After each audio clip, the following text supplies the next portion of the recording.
It's a me. Hello. Jesus Christ, that was loud. Hello. Ow, that was my ear. Hello? Why do you hate me so much? I'm sorry, Mandy. I enjoy your company.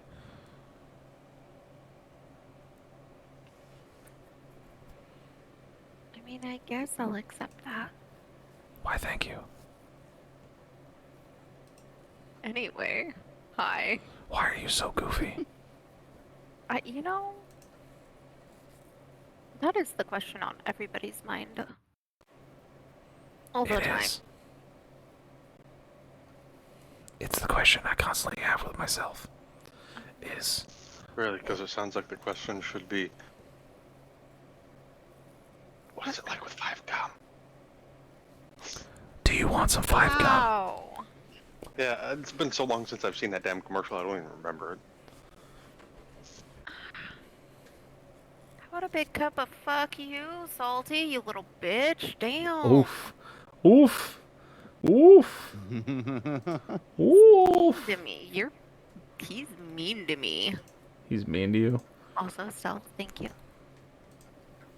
I appreciate stealth. Stealth is nice. At least stealth doesn't call me a bitch. Who's logged in as GM? What?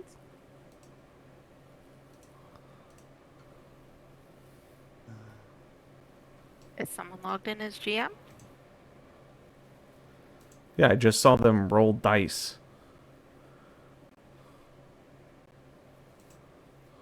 Who the fuck is this? Who the fuck is this?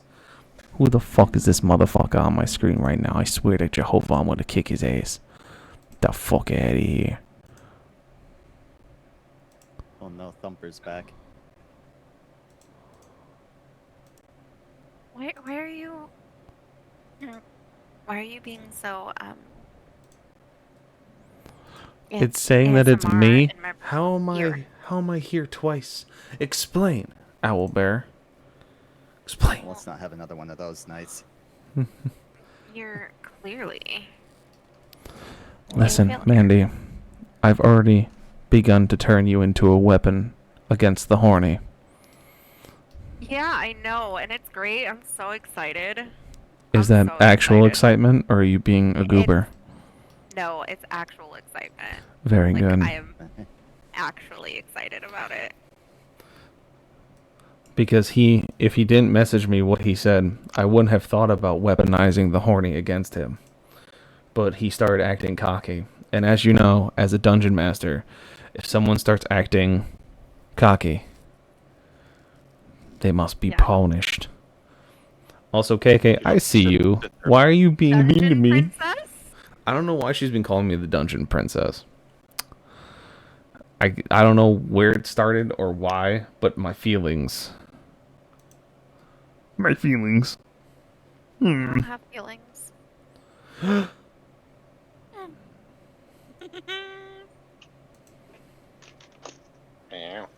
Wow.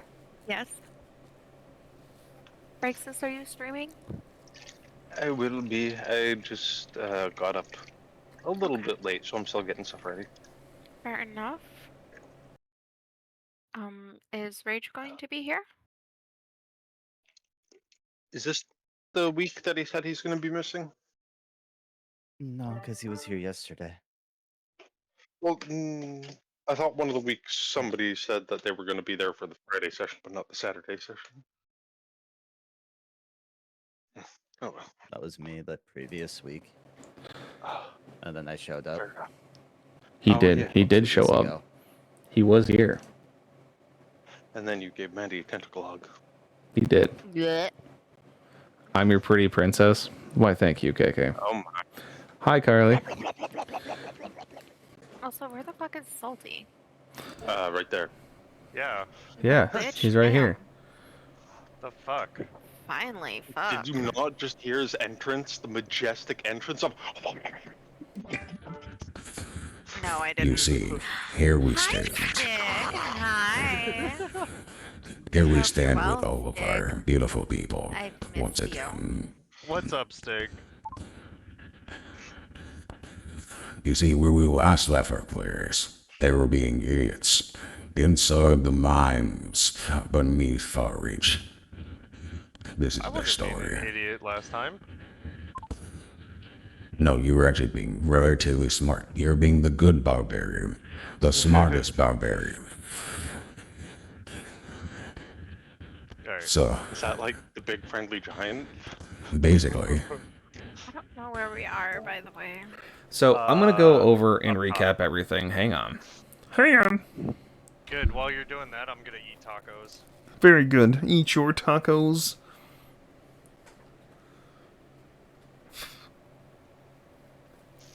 I'm the prettiest princess. Carly, do not encourage the shenanigans.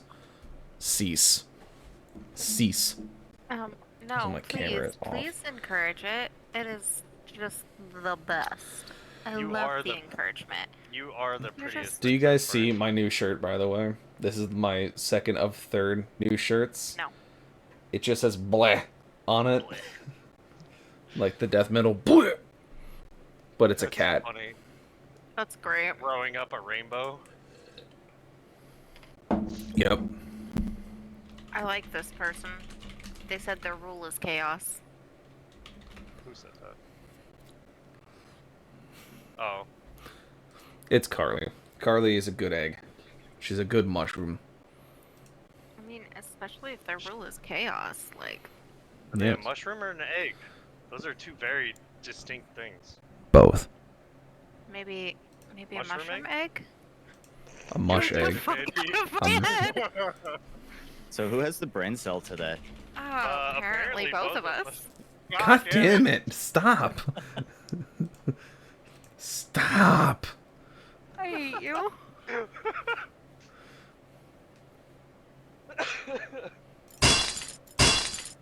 Andy and I were both just like saying the exact same things multiple times in a row.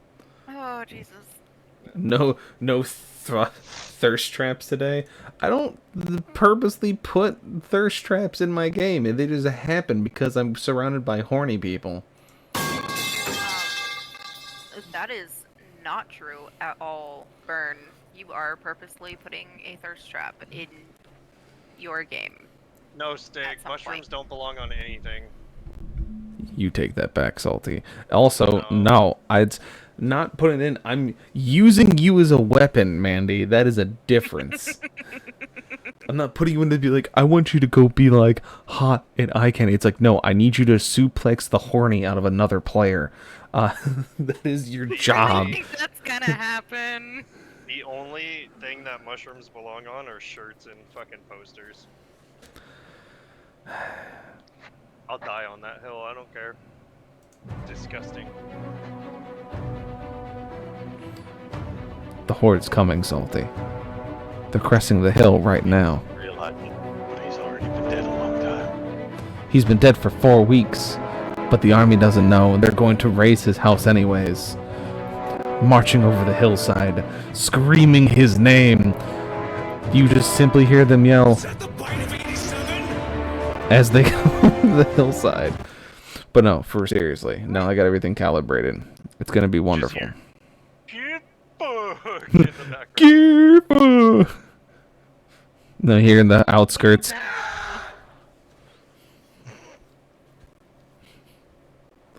Young barbarians, not truly knowing what their first sound should be, still finding their catchphrase for their rage.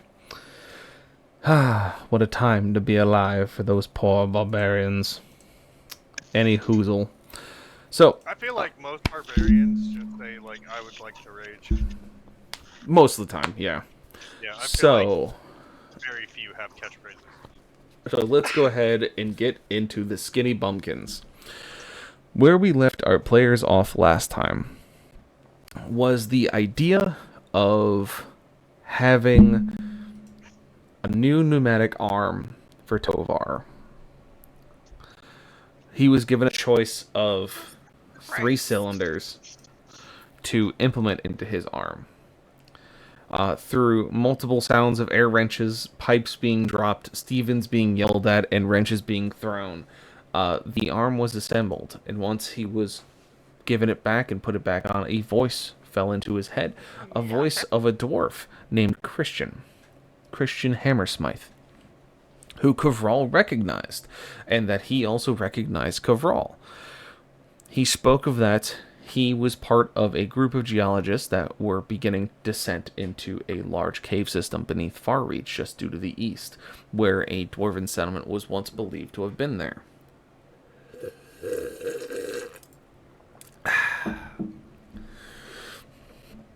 Once upon reaching the settlement and began delving down and down into the depths, Christian warned them that the geologists they were dealing with are territorial and quirky. He told them how he believed that his body that is now a warforged, a automaton, if you will, was somewhere down in there, and he wished to return to it. The rest of the situation was that he was basically trying to tell them that the geologists also had their own warforged bodies they were mimicking themselves into. When the party finally fell down the entire elevator, it latching itself to the bottom of the shaft, they saw that the hallways were dark, minus a small set of torches every few feet, the light extremely dim. Not that the party couldn't see through it, due to all of them utilizing their dark vision, but they found that the automatons they were dealing with do not seem to see well in the dark. As they began to move and skulk through these hallways, they came across a number of these metallic creatures that seemed to be just simply hunched over, munching on stones or writing things down on scraps of paper. As they destroyed one and they pulled from its pages the journal, they saw that the miners were working towards doing research with the geologists, until some department lead sent a lead geologist down to overwatch the operation. And the lead geologist started telling the geologist that the rocks will give them knowledge, it will give them immortality, it will give them power. And it began a descent to madness. In the journal, it also talked about how Christian was one that fought back against this whole new idea, as history gives you knowledge, it does not give you power. It gives you the ability to not make the same mistakes. It opens up the understanding of what you're looking for, what you're looking at most points. And so, as the party looked this over, it took a few minutes to decide what they were going to do. They kept pushing. And it seemed that every turn, every door they opened, there was an automaton behind it. So, at the very last one, you saw Kavral and Tovar put their heads to the door crack. Tovar pulling Finrod in, as the metal hand of Tovar, inhabited by Christian, came out with them. 4 sets of eyes, all looking out into the dusky hallway, where Kavral laid a trap of a portable hole, as the ambiance of this, now feeling like a tomb, was that of despair, and the sounds of chanting could be heard from the southern hallway. Then they simply went north. They went north towards the sounds of a great beast thumping, of thunderous shakes upon the land, as if something much larger than them was strapped down here. The thunderous steps continued to echo throughout the hallway, almost as if walking in a circle. The great sound of a bellowing horn echoing out throughout the dungeon as well. That was a horn? Or what seems to be.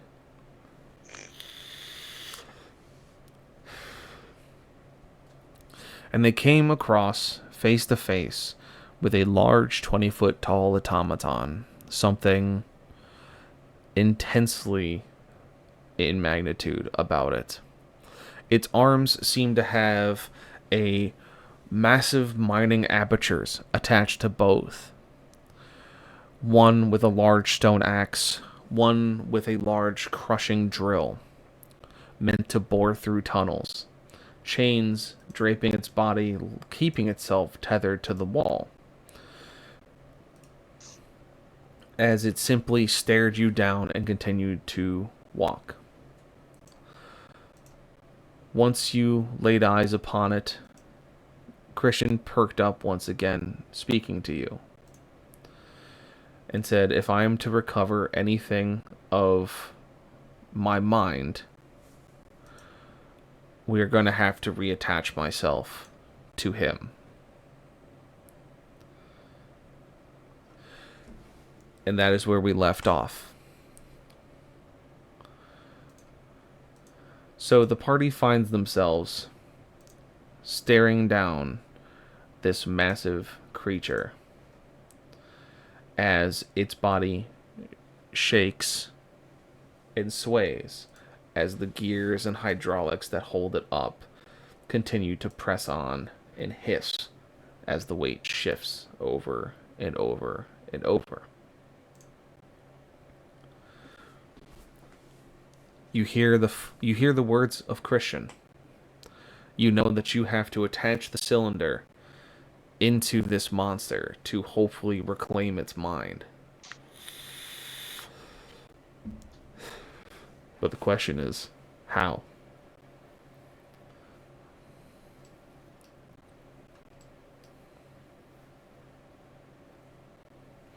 And that is where we start our session today.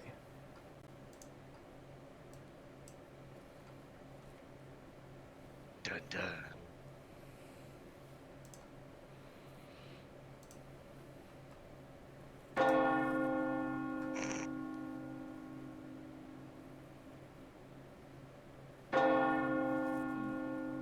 What'd you guys do? Where'd you bring me?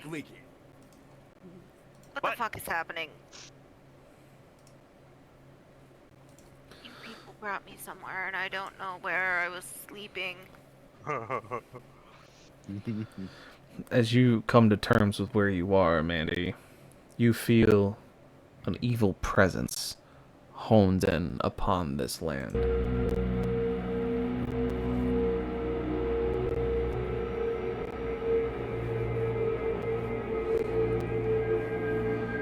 The sound of chanting echoes from within the halls.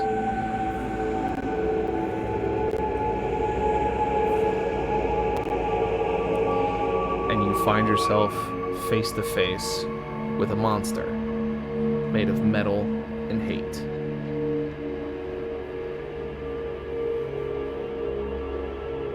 Bird, is that how you actually spell it?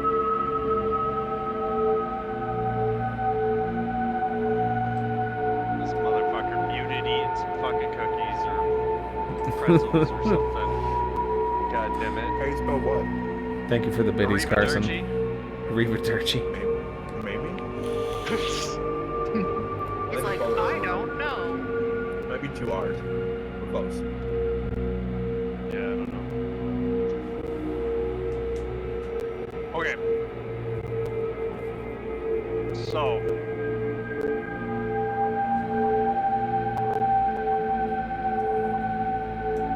That's enough. Gonna lower Bird a little bit. Bird's being extra loud today. It's fine. Yeah, his ambiance is. My Taking ambiance over. is too strong. Movie.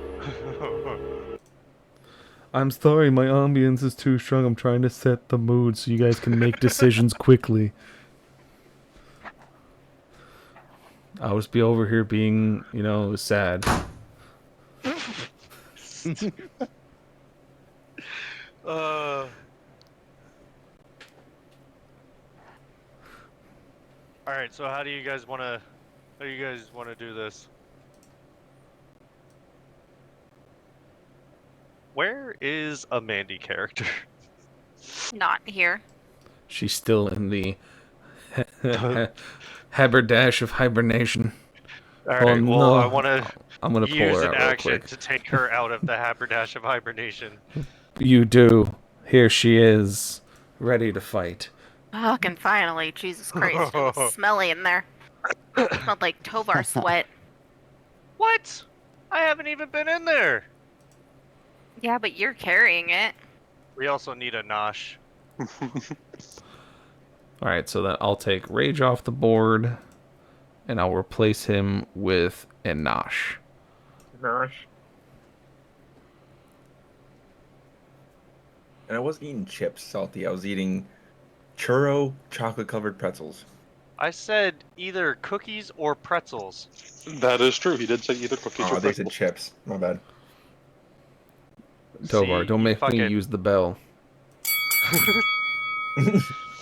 Listen, after what he fucking said about the goddamn Boogle, he's about to get it. My first action, I throw him into the room to distract Christian. Oh, Kidding. jeez. Oh. Kidding. Oh. Get Oh it. yeah. Send it. Well, I'm glad you saw that. Thank you. Yes, I did. Okay, so how do we want to do this? We have to try and, I guess, get my hand or just the gear or cylinder. Like, can I just fucking throw it Quick and intelligence. it'll magically and Tovar, intelligence. a normal intelligence check? Yes. Use your brain. Use the brain cell. Ooh, He doesn't have very many of those. is that what I think it is? Is it going to be a set? Oh. Yeah, that's what I thought it was. Not only is that a dread for me, but it also a sad time. You don't know shit. You don't know if it's gonna come down to that you having to put the hand in. You think that maybe just if you run up and you shove your hand into its gears and release your prosthetic arm, that it will do it. But you're also not entirely sure. But it's the only idea you can come up with. You don't know fucking shit. I'm staying off of that fucking die. I'm changing it. I'm going back to the black and white. I tried to use the fancy colors and they fucked me. Well, it was a Baldur's Gate fucking dice, so I was like, all right, Yeah, cool. it's the Travis has corrupted those dice. Yeah, fucking apparently. God damn it. I have an interesting idea. What is it? I have a gray bag of tricks, and if I were to happen to pull a rat, I can maybe loosen her up. Loosen her up. Who up? You. Me? Yeah, no. The DM. What? What is I'm so happening confused. right now? What up? Like, loosen what up? So we needed to get your He's hand. trying to stop him in the mobster so we can grease the wheels. Yeah, I have to get the hand Correct. to the big fucking murder robot. You have to get it to the big murder robot. I had to get it from the big murder robot. No, he's No, has the hand his is on my... Yes, So left hand. again, Lost in Tovar's translation. prosthetic hand, prosthetic Prosthetic. prosthetic This hand. motherfucker makes fun of me for the pronunciations. I do because you do it often. I think you do it on purpose, and that's what makes me mad. Anyway, the prosthetic hand he has a cylinder in play that essentially he picked up that has the spirit of the geologist that you see in front of you, who has been put into a large amalgamation body of death and destruction. That part needs to go into the robot, or so Christian says, to see if he can take back his mind, because he believes himself to be fragmented. Tovar thinks if he just pushes the hand into the machine and grabs onto something, it's going to work. That's what his translation is to you, because you don't know any better, Nosh. Because you're like, that makes sense to me. That do make sense. What Echo, are you fucking asking to go outside right now when I let you out rolling twice a- before? athletics with disadvantage for? You be nice to Echo, that what- wonderful bean of a dog. Echo, what are you doing?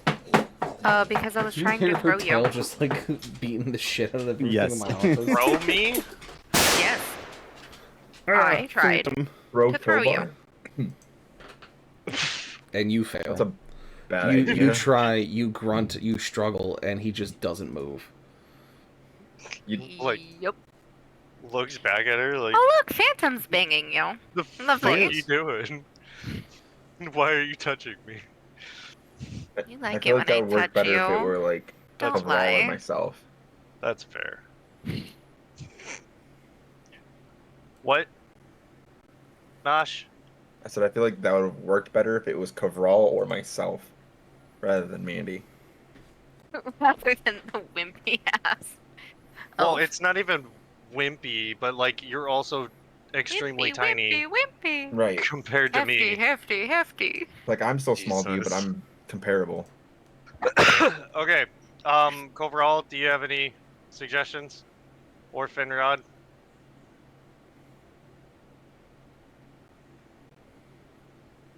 This is definitely not up my alley in thought process. I could probably roll an investigation or something. Wait. What if I run in there as a distraction? What if we send the Boogle in? I'm not sending the Boogle in. Fuck. We don't have don't the want them to Boogle die. anyways. Oh, I don't have. Damn it. The Boogle and the BFG are at the keep. Keep forgetting to grab them. Damn it! I wanted some Boogle meat. I mean, Nosh is looking to get stabbed. We can In do his the sleep. distraction thing. Have somebody go in there and distract. Maybe multiple peoples go in there and distract. That way I can try and fucking run my way up there and, Yeah. you know, like, total recall this shit and just ram the fist through the stomach. Grab the spine. I don't know. Okay. I about- rolled a how about- 13 on my investigation. So, Kavral, you believe that the part needs to be connected. As you're kind of looking at the situation at hand, you look at the hydraulic cylinder and you look at the machine, and you realize that it has to be connected to some extent because the machine has to make connections. Much like how it didn't reach out to Tovar until it was attached to the prosthetic arm, and then Tovar put the arm back on. So you believe that it simply grabbing onto the machine is not going to be good enough. Right. Well, I think we're going to have to figure out a way to get that out of your arm so that we can put it in the machine. Well, how the fuck do we do that? Well, Kavral's got a hammer. I made this as true.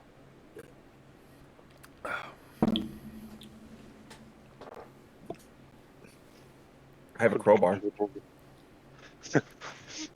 So what you're saying is we could use it, like, put the crowbar in, and then take the hammer hammer it and- up. Kavral, give me another Exactly. investigation. Precisely. Another one, Kavral. Roll another investigation. Another here, one. please. Another. Another one. another one bites the dust. We were going more DJ Khaled, but Nosh Ooh, bites the 18. dust. So, Nosh. Kavral, as Sustains. you look at Salty's arm, Tovar's arm, and you're looking at how to get the cylinder off because you believe that you need to attach the part, you look back at Christian in his twisted form, and you don't really see a place where you could install it even if you wanted to. You think that you're going to have to break something to make a hole so that you can get that cylinder in there.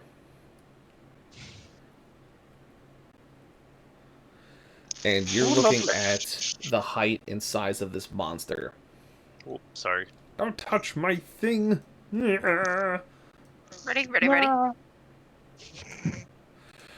You see that its shoulder width is easily 12 to 15 feet wide, that it stands at least 20 to 25 feet tall and is hunched over with a head set in the center line of its shoulders. You think this thing has got some reach on it, so you think that if you step in to try and fight this thing, it's not going to be great. But you can see that the only parts that you can really reach are its legs, its lower abdomen, or its arms. But to do any of that, you're going to have to break a piece off of him first.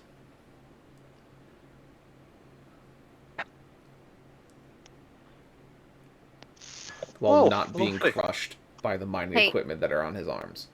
Hey, Nosh. Go cut its head off. Nosh can't reach its head. I I'm tried. a little tiny too. I can't. Well, unless Nosh suddenly grows to be 20 feet tall. What? I don't He's got have a a- vorpal sword. He's got this. It's fine. I don't have a hat of disguise though. That height of disguise doesn't change your class size, dumbass. I know it just gives you a foot. I might need an extra foot. Just, it makes so much sense now why you always tell me to suck your toes. Okay. I'm hating everything here. The dogs. So we're gonna have to fucking damage it. You're gonna have to damage Yep. it. So we're gonna have to fight it. What You're gonna the have to fight it. actual fuck was that? So we're gonna have to roll initiative. Once you step into the room to combat it, yes. What if we electrify it? What if, Coverall, it worked Hmm. with the zombies? What if we yeet a flying dwarf doing smite? It sounds like a good plan. What could possibly go wrong? Man, I do have an unseen servant as well. So we still want to take the hand off. Unseen servant. Could slap it in there unnoticed. I can see if Of it could remove course anything. you're I for doubt it. slapping something in somewhere. Oh I my. thought Coverall's investigation said that everything is sealed and we're gonna have to break it open. Also, here's the other part. Nosh, does Nosh have any kind of engineering understanding?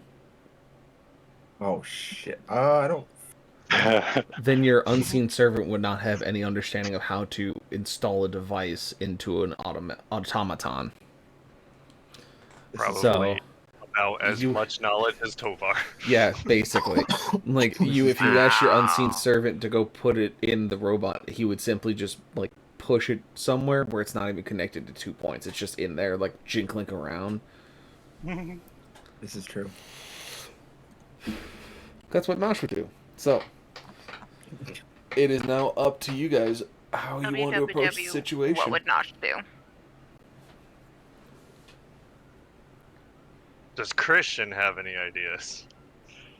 He told you all he thinks is he needs to be connected back to his original body. Yeah.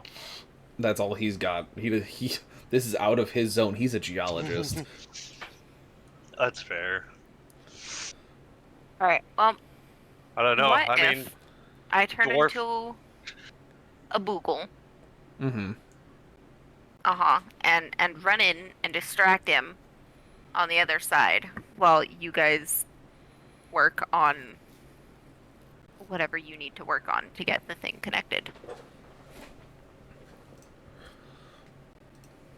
Distraction. I mean that could work. I want But- to try something real quick. Because I'm trying to think of how I'm going to give it, like, an arrow, so to To speak. show what it's looking at. There we go. Yeah. Look at that. Oh, that works. Yeah, Look at you being all nifty. I am the niftiest. I'm Did proud you of lock it And then- together? yep. There you go. Look at that. Ooh, Yeah. he's fancy. Yeah, I was gonna say before you try and move that, just in case you were thinking. That's why I brought up the locking. Okay. So, are we participating in dwarf tossing, or are we doing the boogle thing, and then all jumping at it, or what? We can do the boogle thing and the dwarf tossing. So the Boogle runs in, and then I toss the dwarf. Yeah. Go, bro.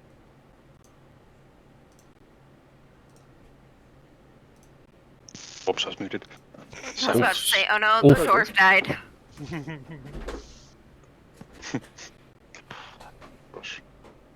Could work. I'm down to try it. Vinny. Yeah, no, I'm good with that.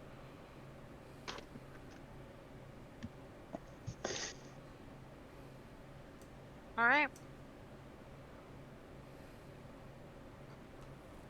I'm ready to watch Coverall fly again. Can you fly, Billy? I believe I can fly. I believe dwarfs can touch the sky. What is happening to me? I don't know. What It's are you doing? because you have the measure tool on, Mandy. Swap Yeah, I back was to the trying to hand. figure out where I was going. I just wrote dork on your forehead. You're welcome. Fuck you. Cup of fuck you. One, two. So I would like to change into a boogle and run up. Do you Like, have your stats over for your giant weasel ready? this way. I do. Wonderful. I already had that up. Cool. So, at this point, when Mandy enters the room, I'm going to need some initiative rolls. Alright, the automaton's going last, apparently. Wait, do I get it? Oh, wow. That one. Oh. Jeez. Yay, I get an advantage on initiative. Hooray! Forgot about that. Wow. So I got 19 twice. Very good, very good, very good. Wow. Okay, Finrod and Nosh both got 18, and I got 11. I so- forgot to add my initiative bonus. I also got a 19. I got an 18.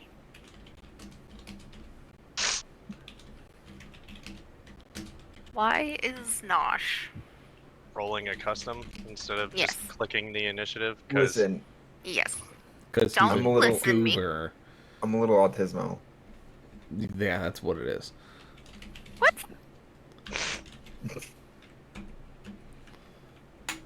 And then My bad, Mandy got guys. an 11.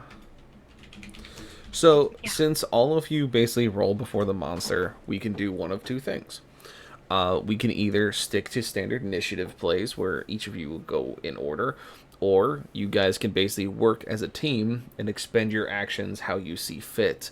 And then once your actions have been completed, he will then get to do his actions.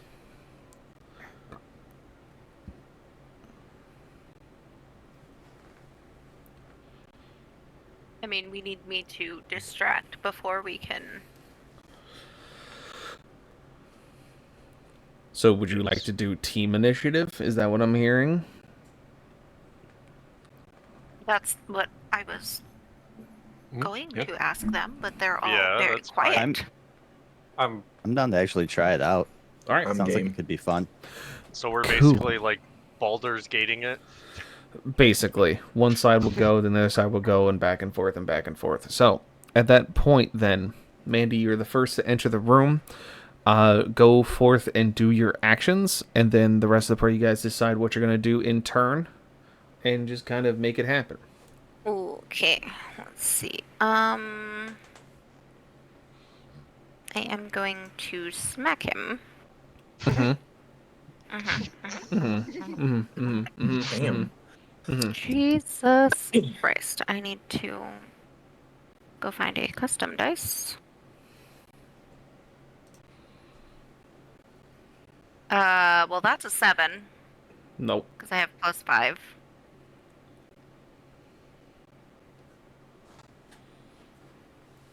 That's a miss. Yeah, I figured as much. Does it at least distract him? I mean, you hit the armor. You just don't do anything behind it, and you definitely catch his attention as you kind of tank him. And he saw you come in because he has dark vision. Oh, Oh, perfect. That's all I needed then.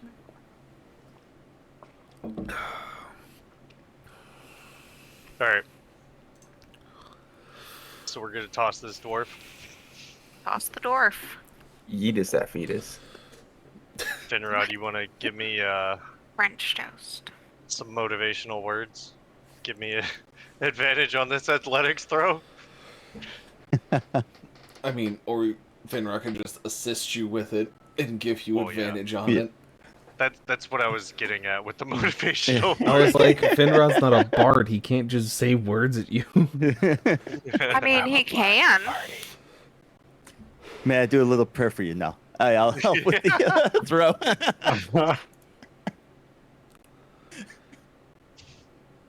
I know we have a bard in the party. That is a 24. Alright. That is more than enough to throw Coverall at the correct height, trajectory, and distance of exactly 25 feet to the monster. Now it comes down to Coverall, who will have advantage on his strikes against the monster. It's 15 feet to the token. He's 25 feet tall. Learn your triangles. Anyway. Yeah, I was saying 25 feet, you know, like... Yeah, you easily throw him, so Coverall's going to through it. have advantage on both his strikes. So. Like a fucking... Who needs a goddamn 50 cal when we have a Goliath barbarian and a paladin dwarf? I'm actually surprised you haven't been doing this in Baldur's Gate, because you can do that. You can fastball special your party members. Yeah, but I can't fastball special Mandy or Sarah. I don't have a dwarf on my team. That sounds like a personal problem. Yeah. You need to get like a halfling rogue or something, or like a halfling fighter that specializes in like sharp objects and just yeetus. Unfortunately, Mandy made herself too fat for him to throw. Oof. Well, I'm wondering if it's just because, like, I don't know. Maybe my strength needs to be higher. Who's to say? Yeah, who knows? Alright, Coverall. He is a construct, so you will get your bonus for your mace. With the advantage, I got 25 on the first attack and 26 on the second attack. Both are hits. Damn. Would you like to Damn, cast son. Smite? Yes. You cast Smite on your first strike. He is smitten with you. He wants to know what kind of ore I like. What's your favorite rock? You mine here often, baby? I have a trench you can mine. Giggity. What the fuck is happening? Better break out that Is prospector his dark gear. vision malfunctioning, or did the room just light up when I walked in?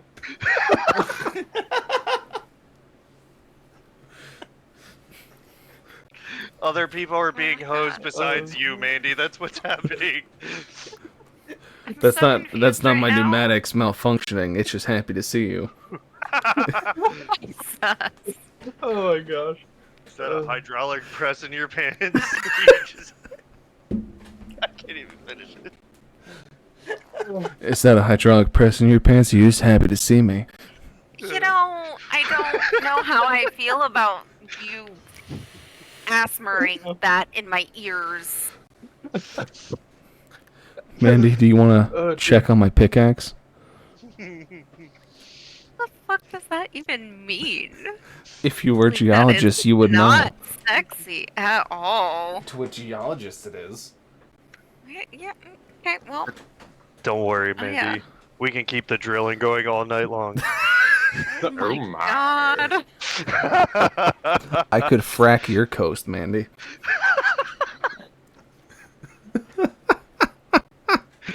Concerns about you.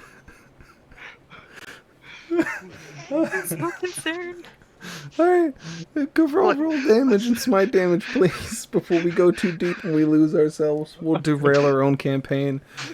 Are you saying you don't want to do any more cave diving? Oh my.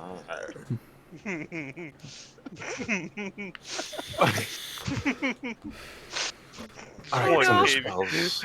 I broke the DM, guys. I'm trying not to fall into the trap of continuing down this pathway, otherwise we'll be here for the next hour doing stupid puns at each other. Tovar is ready to go spelunking. Divine Smite, there it is. 2d8, that's what it is. Yeah. Okay. Yes. So- Yes. First attack got maximum damage on the normal attack, so that's a total of 12 because the +3 bonus from construct shit. Very Nice. good. And then the smite on that will do 5 plus Oh no. 8. Overall Ooh, is an actually additional smoting something.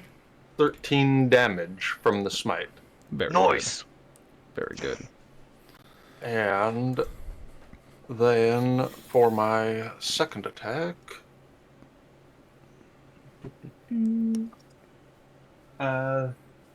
3 damage, so 9 damage for the second attack. 9 damage for the second attack. Very good. Very good. Well done. Yes. So you throw Kavral, flies through the air majestically as he raises his mace and slams into the shoulder pauldron of the monster, of the large hulking mass. And you hear a solid cranking, crushing, and clanking noise as the mace makes contact, and you see bolts and other things shear as a piece of the plate goes loose. You actually see the Hulk kind of go on its side a little bit from the sheer impact as Kavral, you can give me an athletics check to hang on to the side of it. Right?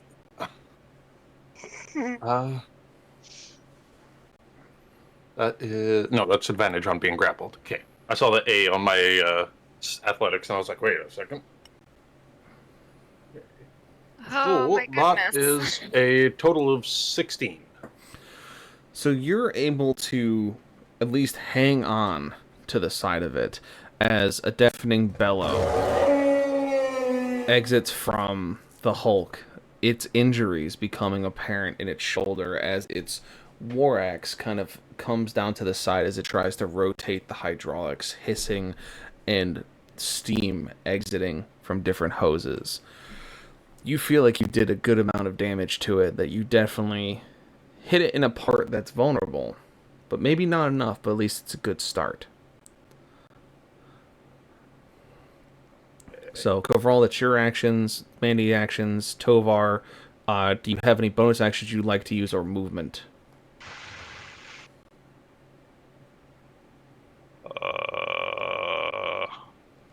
Oh, there. Don't go turn into the grudge.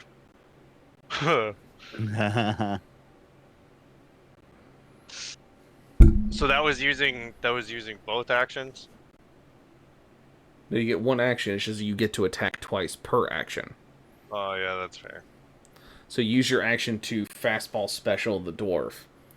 Yeah, that's fair. Was it not glorious? It was pretty good, not gonna lie. It was pretty glorious. Jeez. I should have just fucking raged for that one. Fuck. You could have. I don't know. And then you wouldn't have taken Finrod's action.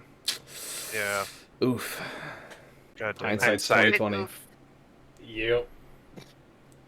Oh, well, Yep. I can still go on for a bonus action. You can. Yeah. True. I mean, yeah, I don't really have anything other than fucking raging as a bonus action, so I would can like still to move. rage. You would Well, like yeah, to you don't Raj. do but, like- damage or take damage, you lose your Raj. No.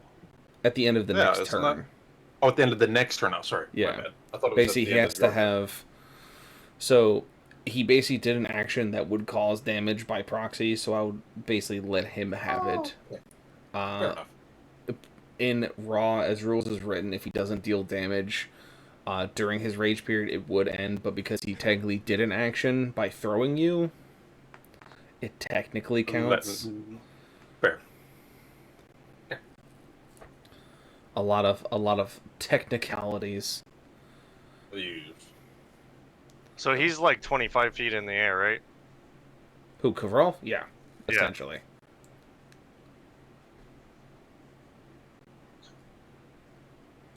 Yeah, I'm basically just gonna like come in the room. Giggity. Actually, yeah, I'll fucking come over this way. But yeah, I hear him. He's Go aiming clean it up now. after yourself. nah, nah. That's why the floor is sticky. Oh no. I It always makes knew me it was never want to all come the visit you defeaters. now. I'm afraid I'm going to step on a sock.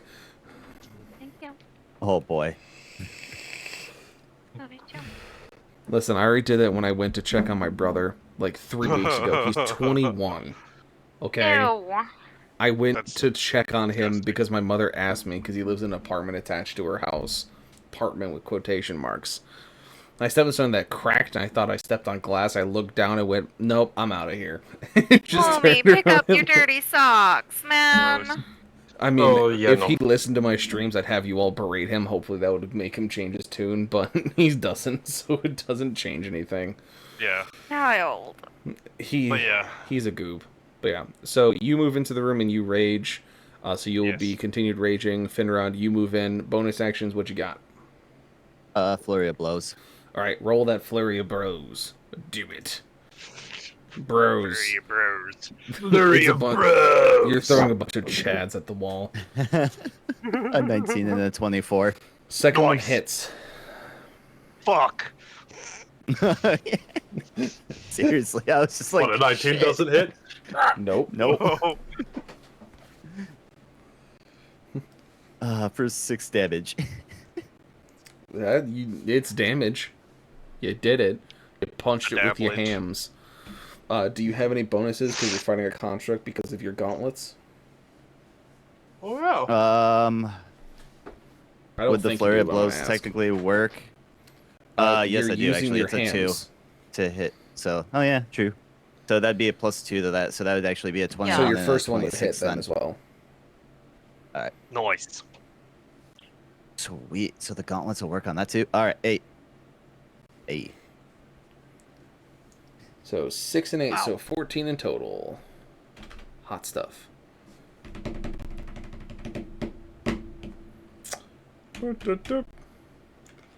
No, he does not have 1,000 hit points. Thanks, Notepad. Don't scare me like that. Well, he's got 1,000 hit points. Sucks to be us, guys. I guess we're fucked. Fucking schwacking it the entire time. Wants to get a crit hit on my Vorpal Longsword. That's not how it works. You can't reach his head, dumbass. Magic. Yeah. No, that's not how Eat it my works. Okay then. I just put both of my hands out for him to step in, and I launch him up. There you go. Yeah, just perfect. I love it. You're welcome. Nosh, what you got, bitch? Spawn. What the fuck? Just happened. A grenade landed at your feet. Roll reaction. I want to do my bonus action to cast Bardic Inspiration on what? What? On Kavral. What is happening right now? I don't know what the know. fuck. I heard just a noise and it just threw me off. Meh. I was like, what? And then I want to swing with my Vorpal Longsword, but add Psychic Blades to it. Which is an extra 2d6 damage if I, get the hit. Alright, roll the hit, son. 28. Okay, that's a hit. And then, yeah. 7 plus 9. 16. Plus 9, 16. Yeah. Plus, what was it? It was proficiency bonus of 3, which is 19. And then 2d6 damage for the. No. The +3 is already added to the longsword there, champ. Oh, is it? I didn't know that. Yeah, that's I thought it already was a part of the proficient- number. Okay, I thought the proficiency bonus was off the one-handed combat. Anywho, 2d6. What? I have the. Hold on, I got hair in my mouth. There it is. I have the dueling fighting style. Oh, it adds 2, not 3. You get +2 to damage rolls. Okay, My so bad. you do it 18. Yep, and then the 2d6 for the psychic damage. So it's immune to psychic damage. So It does nothing. Damn. yeah, Sucks to suck. because it's a construct.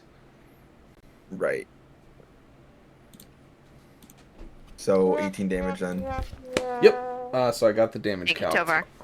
Tovar. And that's it. Don't you Oh, I have a got- second attack? No. Oh, well. That's not until level 5 for me, I think, for fighter, but I'm a level 4 fighter, level 4 bard. That was a bad call on your part.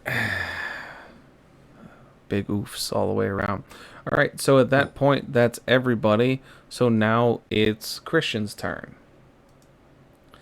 So, seeing as the first person that hit him was Mandy in her Boogle form, I mean, he's hit going to is a do. strong word. Do you want me to roll to see if someone else pulls his attention?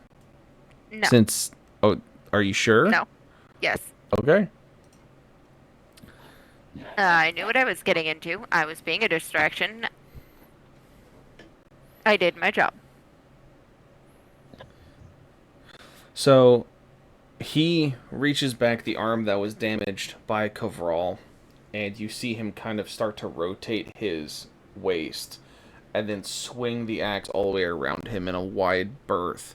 So I need Mandy, Finrod, Tovar, and Nosh to all roll me a dex save.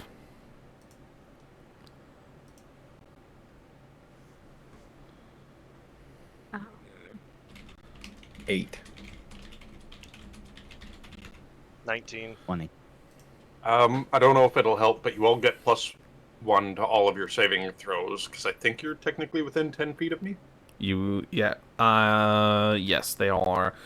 So 30, if 20. you, all right. So who did not beat an 18? Me. I got No. an 18.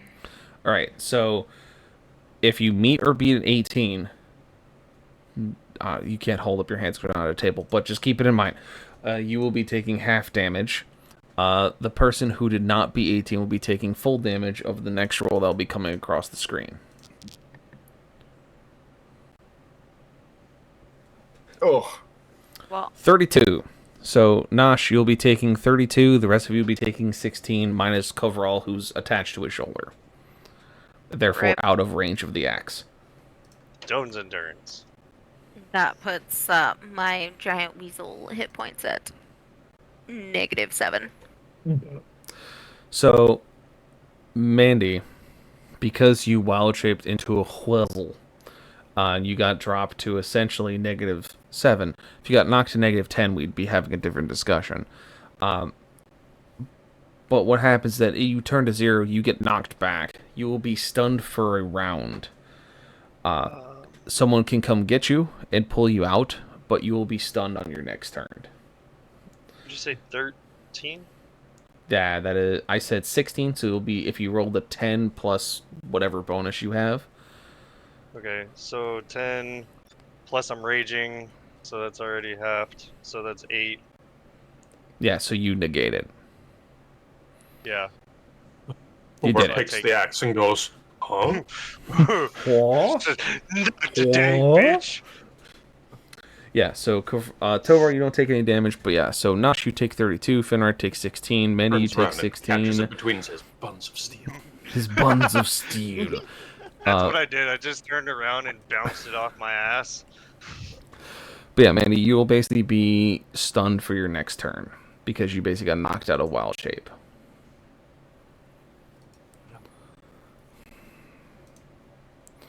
All right. bonketh. Bunketh. Bonketh indeed. Nosh, how you holding up? I still got 24. Just double checking, you and Mandy did level up your character, yes? Yeah. Okay, good. That's why I'm level What? 4 Bard and level 4 Fighter. That equals 8. Did you end up doing the bringing your character up to level 8? No, nobody told me. I did. Oh, no. Don't remember it. But that's okay. Well, thankfully, it's real easy to do it on D&D Beyond. Yeah. All right. So, it is now your turn once again. You see Mandy is stunned as she was hit by the axe and poofed out of her boogled form. Kovral, you're still hanging onto its shoulder. Finrod, you were hurt. Tovar, you somehow took all the damage, and you see Nosh is not doing too hot. What do?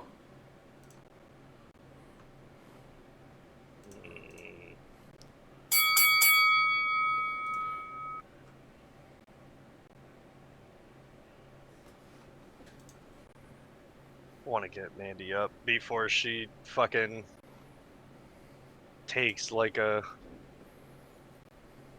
full hit while stunned. Kind of run over and I'm gonna help Mandy up All right. and pull her over here. Okay.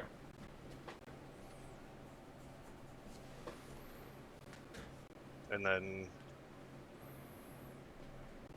if I do that, that's it, right? That's the action. I would say you pulling her would be a bonus action. Because she's not knocked prone. She's not incapacitated. She's just slightly stunned. So you pulling her up and moving her would be a bonus action. Because she's still there. Basically upstairs, so to speak. Yeah, okay. So she wouldn't be able to fucking, like, be... Because with stun, like, unless you have something to fucking stop her from being stunned, right? She'll be unstunned by the next turn. They're usually on time stops. Basically, it's she got her bell rung real hard. Okay. Sounds about Yeah, right. I did. Alright, so yeah, I'm gonna fucking put Mandy in the corner. Nobody puts Mandy in the corner. Apparently, the Titan does. And then I want to go ahead and take 2 swings with the Berserker Great Axe. One of them is gonna be a fucking whatchamacallit? Reckless? Yes. Good. So you'll get 'cause I advantage, can and only Christian do- will get advantage. I can only do 1 reckless per like action, right? If you did 2 reckless in 1 turn, I would essentially say that you gain advantage against you for 2 turns. Okay.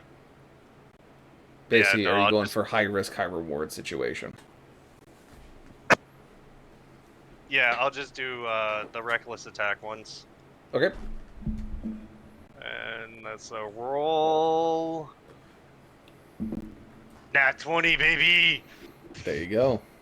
Roll that sweet, sweet critical damage. That's what? Double? Mm-hmm.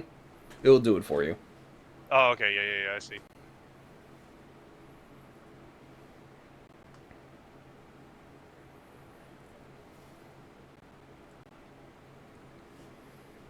Alright. Not bad. With Yes. 21 damage. Very good. Yes. Very So, good. and then we'll do a second swange. Second swung A. Make it happen. It's 25. That is a slap. But only a slap, not a hit. And 10. Very good.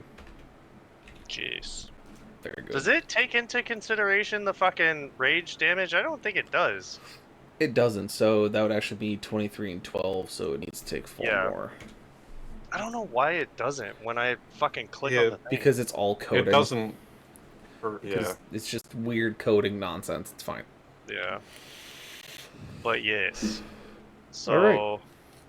the 23 and the 12. Yeah, so And then that's basically what you got, because you pulled your bonus. Yep. You could try and move, but you'll provoke opportunity. Yeah, no. I'm And fine. you're already raging. Right So yeah, you're basically squared. So now it's Coverall, Finrod, or Notch, whoever wants to go next.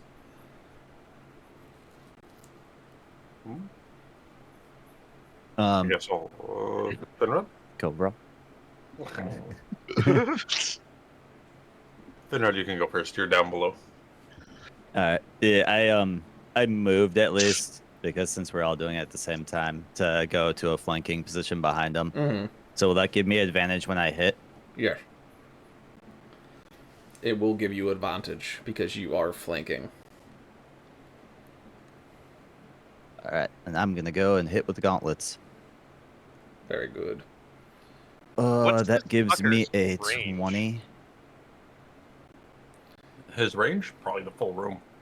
Yep, basically. Oh. That is not. That is a negatory on that hit there, bud. You done fucked up. Wait, On a Damn. 20? Mm-hmm. on a 20? Mm-hmm. Okay. He's a 21. Got it. And that's a 17. Mm. So Oh, that's yes. another miss. Rip. So you hit, you just can't seem to get through the plating on its legs. You don't shake anything underneath the bolts, so to speak. Did you remember to add your bonus from construct stuff? Yeah, well, I rolled an 18, so that'd be a 20 with the construct bonus. Okay, fair And enough. then I rolled a 15, and then that's a 17 with my bonus because I get an extra +2. Fair You enough. can try Is your how I was flurry of reading it. blows or anything else you have in your tool belt. And then, yeah, I was going to do a flurry of blows to continue.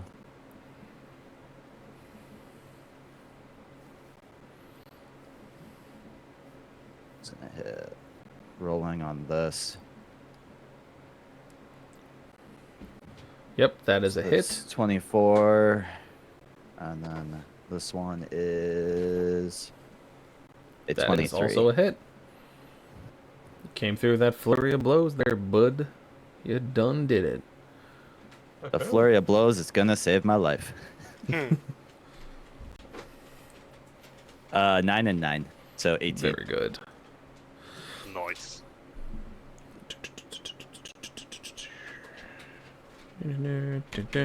So, with you hitting from the front and Tova, or you hitting from the rear and Tova hitting from the front, Tova seems to be hitting the front of the leg and you the back of the leg. Between the two of you, you see that the plating has begun to shear off, bolts beginning to crack and give way, showing the internals on the inside of its right leg. Gavral, Hmm? what do? Time to aim for the head. So you see from your position currently is that the shoulder plate is starting to come off, but you have a firm grasp on the upper chassis. Below you, you see that Finra and Tovar have broken the outer plating on the right leg. And from your position, you can see that the head is sunken in towards the front of the body, but possible to reach, but it'll take a little bit of finagling on your part to do so. Hmm. Okay, yeah, I see. Because, yeah, it's kind of... It's hunched. It's like an imperial knight. Its head is Yeah. like in its chest. Yeah, I see now. Had to tilt my head a little bit to look at the picture properly to get the actual perspective of it, but I see now how that actually is. Yep. Okay, I guess I won't be going for the head then. But you do feel that the shoulder plate is loose. Or looser Alright, than what it was before. Gonna try to secure my hold on the structural and start working on getting this pauldron off.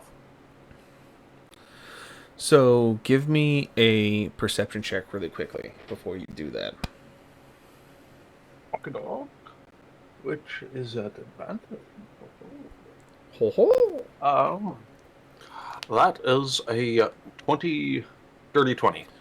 So you see that the chassis of this Titan is built in a way that there are platforms around its upper torso for people to ride on it, to either to support it or guide it during its operation. You'd imagine for other automatons or in a normal sense, when used in normal combat for archers or commanders.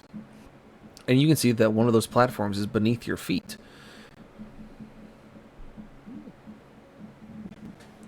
All right. I'll try to make my way to that then. It's a simple drop, only a few feet from where you are. And you drop successfully onto the platform, as it's a rather large one and is easy enough for you to jump on. And so you are now on the platform. With a couple feet above you is where the pauldron was, but now you can see the internals of the shoulder and arm joint from where you stand.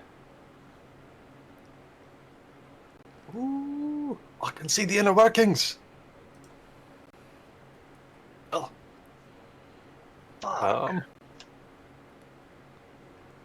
I'm still need to work on getting that shoulder plate a little further off though, so it can be accessible though, right? Well, you don't need to necessarily take the plate off. You can see the joint from where you're standing. Oh, okay. I wasn't sure if you meant like the pauldron was still blocking it too much, or. No, you're now underneath the pauldron. You can see its armpit, Oh, I to be see. specific. Okay, I get it now. Well then. Can I look for a spot that might be good to remove something so that Tovar could try to put the rod there? So you see that as it's even standing idle, as it's trying to adjust itself and stand tall against the foes that have begun striking him, is that its arms seem to move too much. But from where you're standing now, you can see that there is a singular point that the shoulder rotates on. If you were to possibly jam something in there, you could stop the arm from moving, which would possibly give you time to attach an item to it. Alright, I got on my pack.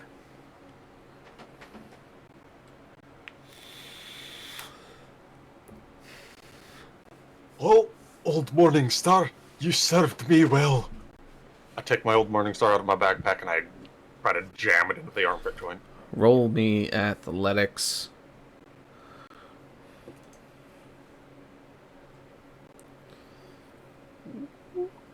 That is a 16. Ooh. Could have been worse.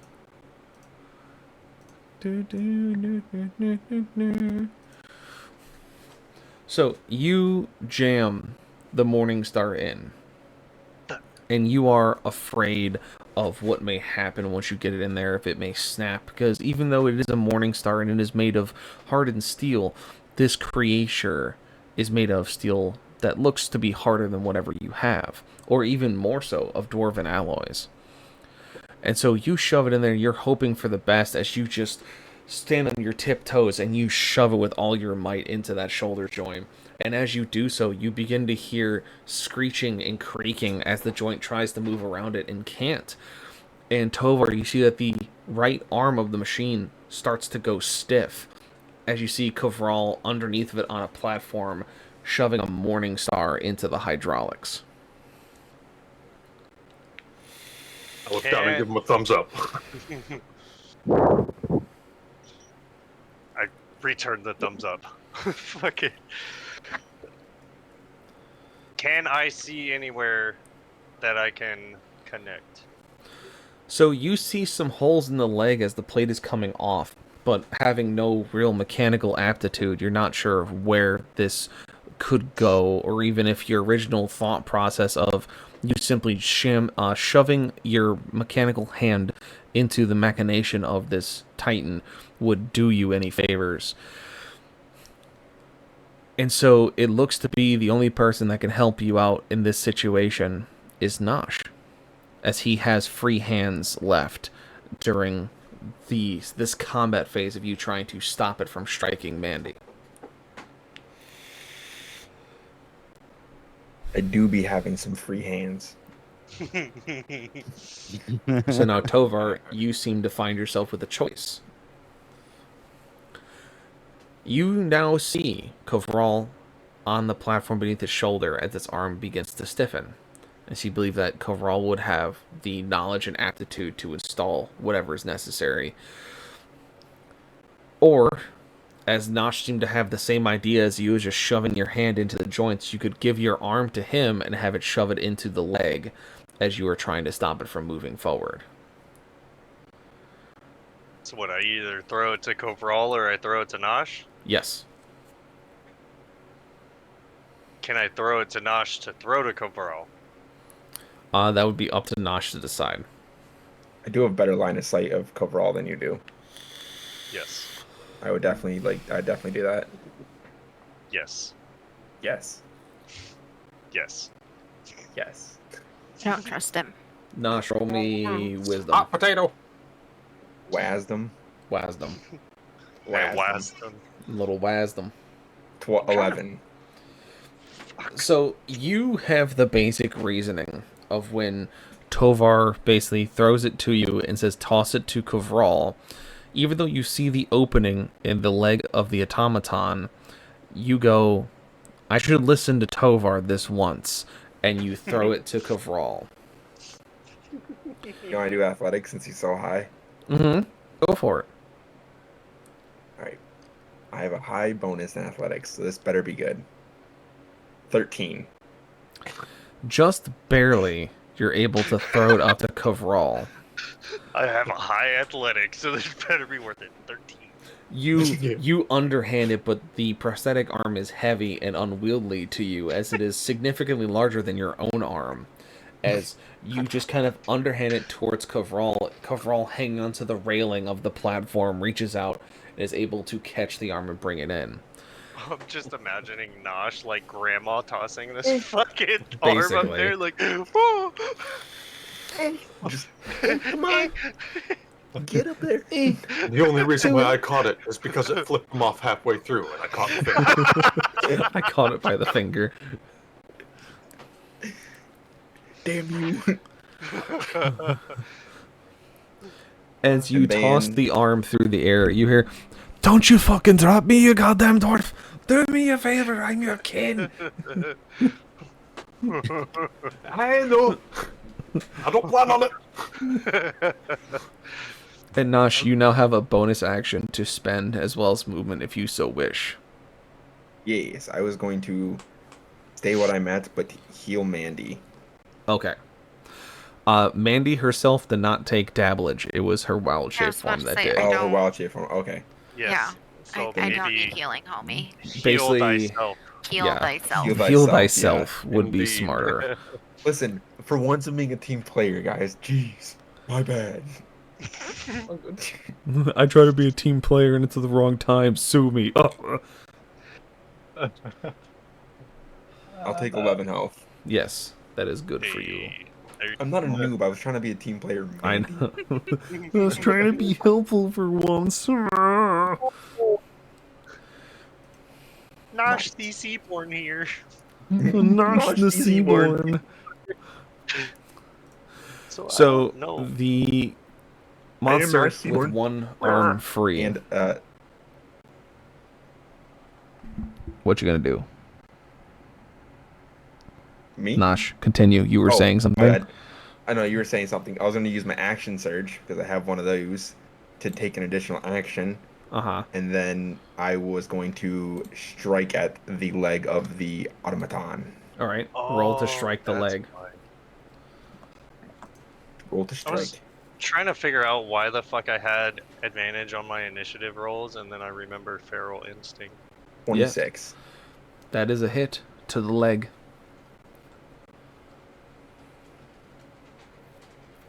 And damage. Very good. I got a 1 on the dice. Hey, damage is damage, man. Roll me athletics, Thank God for that +9. Mr. Nosh. Thank God. Yeah, exactly. 20? Your sword does not get stuck in the hydraulics of the leg as you shove the blade through, past the plating and into the inter mechanisms. It does not get caught and or stuck or break within the gears of the monster. Thank God. I need that sword. Saved me a lot of times. And as you pull back the sword, hoping to have cut something important, you see its large other arm that seems to have what looks to be a rock drill on it come swinging down towards Tovar. Well, sorry, Tovar. So, I'm Right, going to two. use a dread and re-roll that. You motherfucker.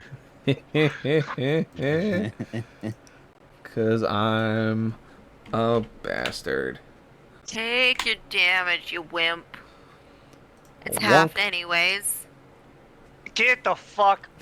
Oh, Oh. I mean, hold on.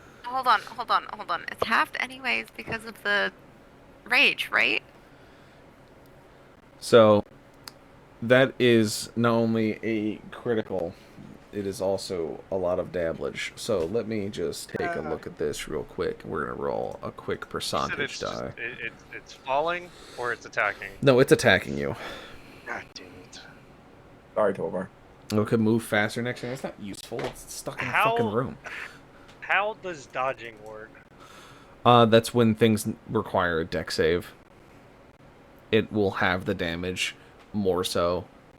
Basically, with dodge, it will have the damage of a successful save or a failed save. So basically, with the deck save, if you fail, you take full damage. If you dodge on a failed save, you'll take half damage.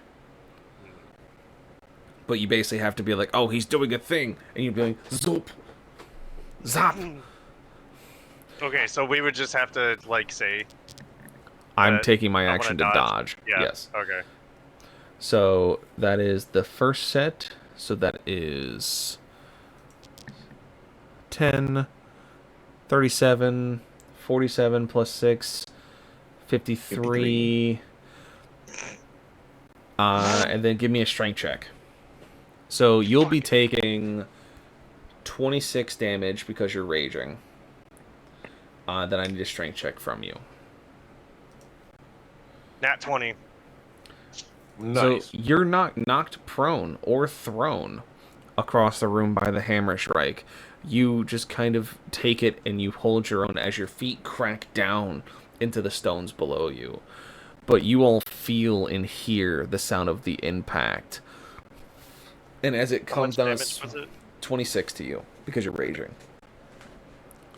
So that's already halved. Yeah. The second swing falls to Nosh. As the hammer rebounds off of Tovar, it raises its arm and swings over with its reach towards the Noshimer, the big Nosh, and hits a 27. That's a hit. You'll That's a take big ol' 21 hit. damage. Oh, I just healed myself, you bastard. That's a damn good thing you did. Yeah, because I'm at 14 health now. You would have I was been at 35. Give me a strength check. Strength. 24. Nat 20, baby. And there's All a right, dragon you also on my screen. you also don't get knocked on your ass. Oh no, poor Yeah. Burn. We take your nat 20 and see it twice. Yay. We'll take And we didn't have to fate point that shit. Oh no, you don't have to fate point. It's almost as if you guys now have 2 additional fate points because you just rolled 2 nat 20s. Yay. You're up to 5. I didn't know that was a thing. Yeah, that's what I started doing because it makes it more fun to give you guys more bullshit to make. It was one of the things he was talking about. So Like, that here, is just let me be funner. yeah. Funner? Let me be How dare funner. you be Let me- one funner. fun? how dare I try to make it more enjoyable?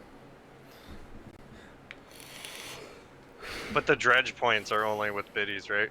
The dreads are with nat 1s or biddies.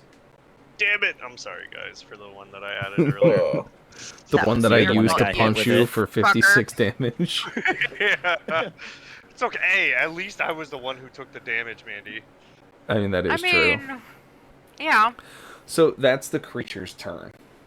So now it's back to you guys. And so you can see that its right leg, its internals are exposed. You see, Kavral, you have jammed the arm mechanism and have stopped its axe arm from moving. And then you now have Tovar's arm in your hand.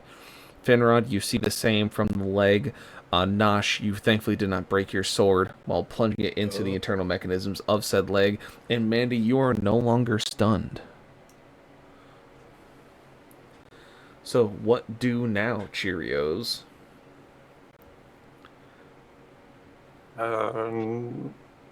I try to take the cylinder out of his prosthetic hand and fasten it into the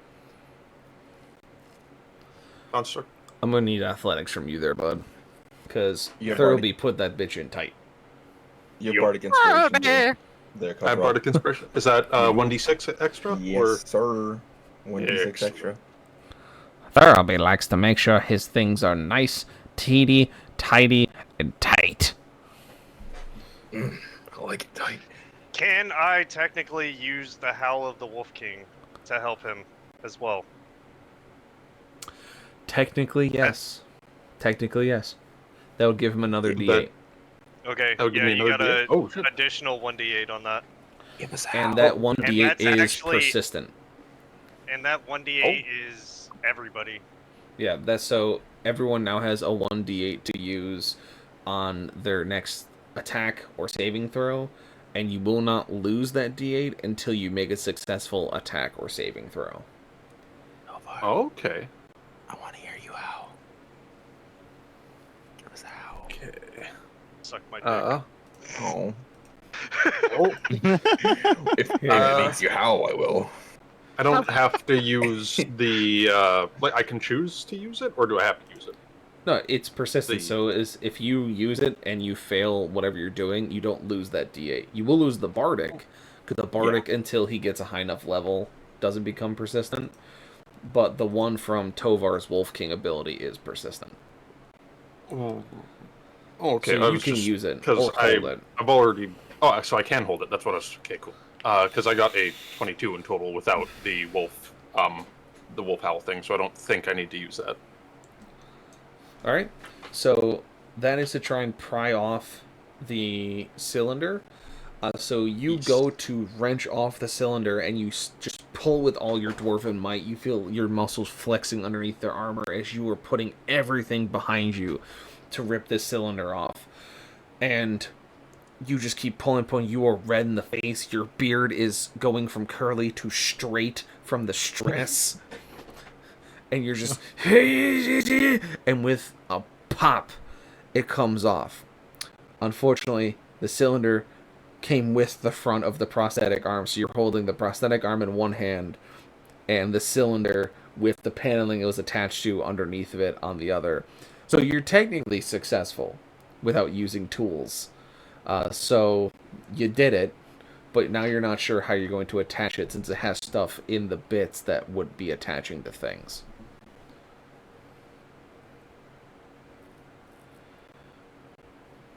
That.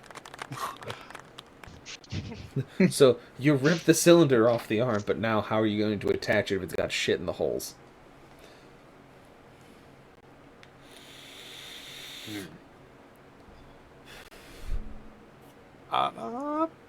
Can I use my perception to see if there's a way to get those out, or?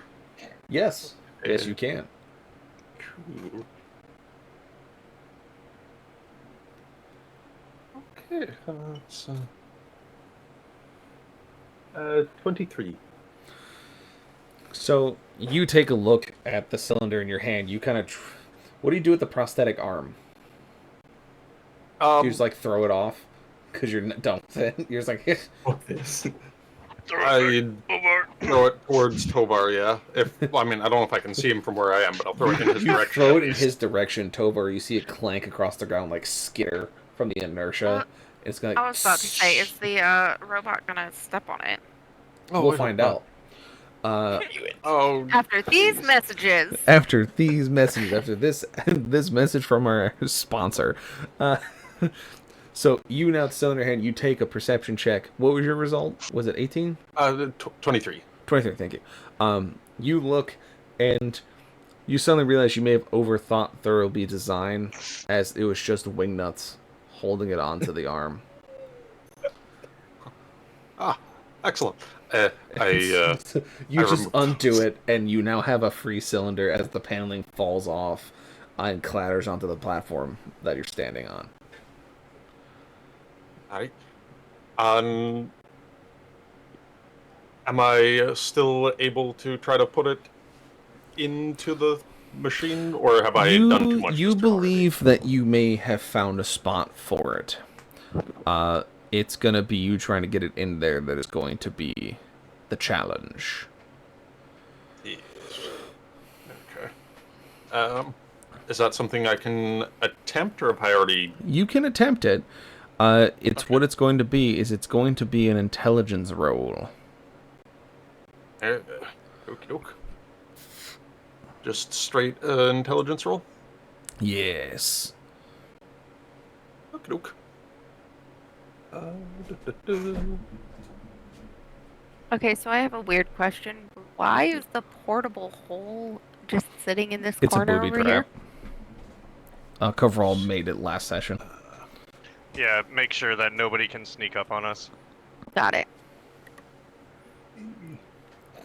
Well, I got. Oh wait. Oh fuck. Math, please. I used the wolf thing to get the bonus. Okay. It was 15 minus 1 because of my intelligence plus 7. So 21 21. in total. So with that 21, you not only see where it can possibly go, you see that when you hit it before, you knocked a hydraulic cylinder loose. So its mounting has now become available for you to attach the smaller cylinder to it. You can tell that it's not going to be a big enough cylinder to connect to 2 ports, but it should be enough to simply connect it to the writhing mass of machinery that is in front of you. And so you do so. And I say, good luck, Christian! You take one of Thoroughby's wing nuts and you just try to tighten it as quickly as you can, and you let your hands off as you all see the machine stop struggling as much and kind of start to slow down as it begins to just sway gently from side to side as grinding gears and loud noises start to emit from the center. Just a bunch of odd noises. And then all of a sudden you start to hear a whine of machinery spinning back up. And the eyes come back a different color. The machinery wakes up. It pulls itself together as it starts to stand upright and move with more of a smoother pace than it did before. It begins to turn on its position, looking at all of you. And you hear a deep voice from inside of it just simply go, "It seems that I have become connected back to the original machine. I have returned." Alright. Great. That's ominous. Is it? Oh. I don't. I would hope not. Oh. Yeah. How's your new body feel? It feels different. Odd, even. And you hear the voice begin to change. It begins to drop in pitch, almost becoming a bellowy horn, just with a sound of echo full behind it. I feel returned.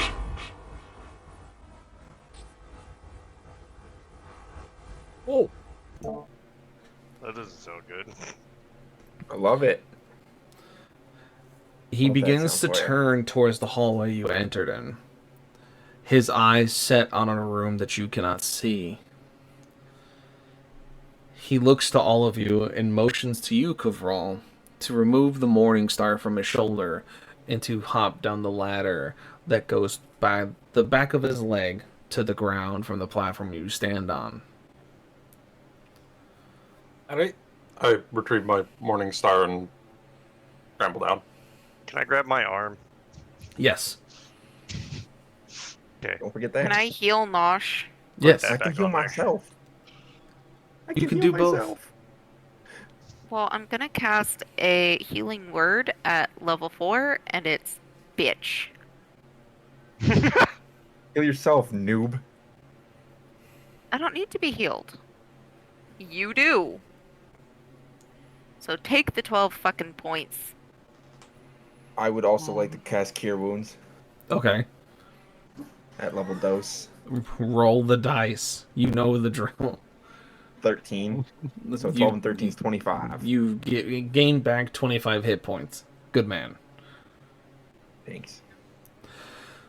So you all stand on the ground in front of this, what you believe to be a monster before. It looks at you with different eyes, with a different body posture, almost as if it's become normalized, as if it remembers who it was. And it simply speaks to you. I thank you, heroes. You have done me a justice that will forever be in your debt.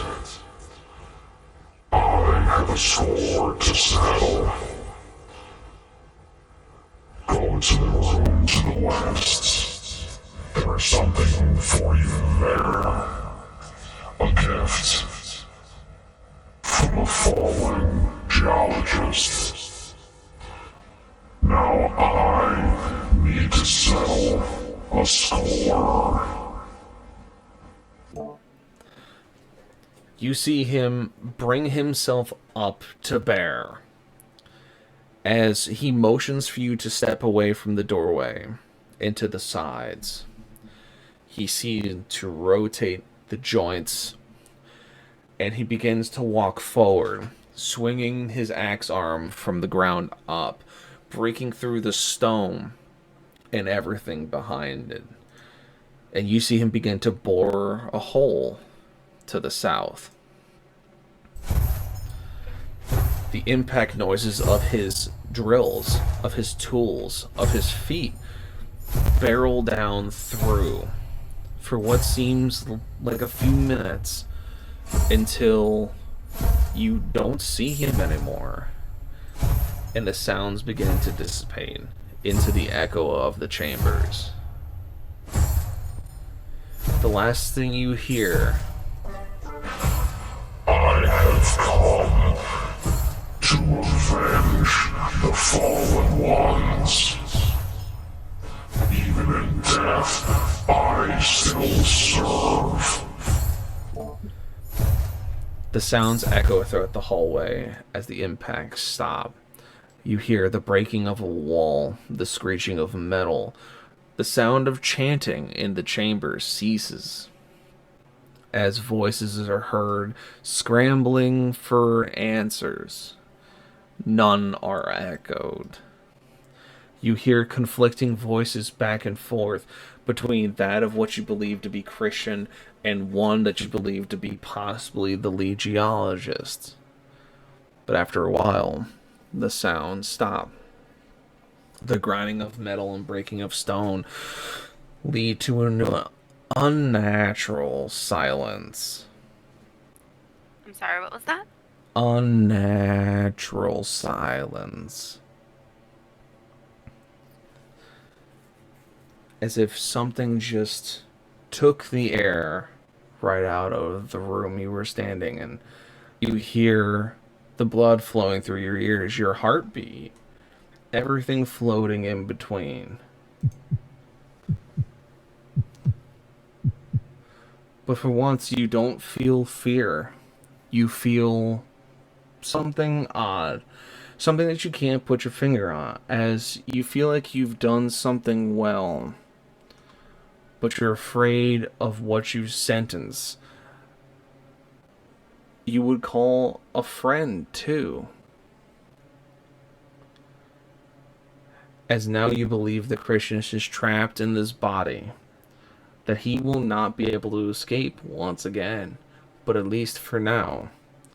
Those that are oppressed to him, who killed his friends, have met a very bitter end. So what do you do now?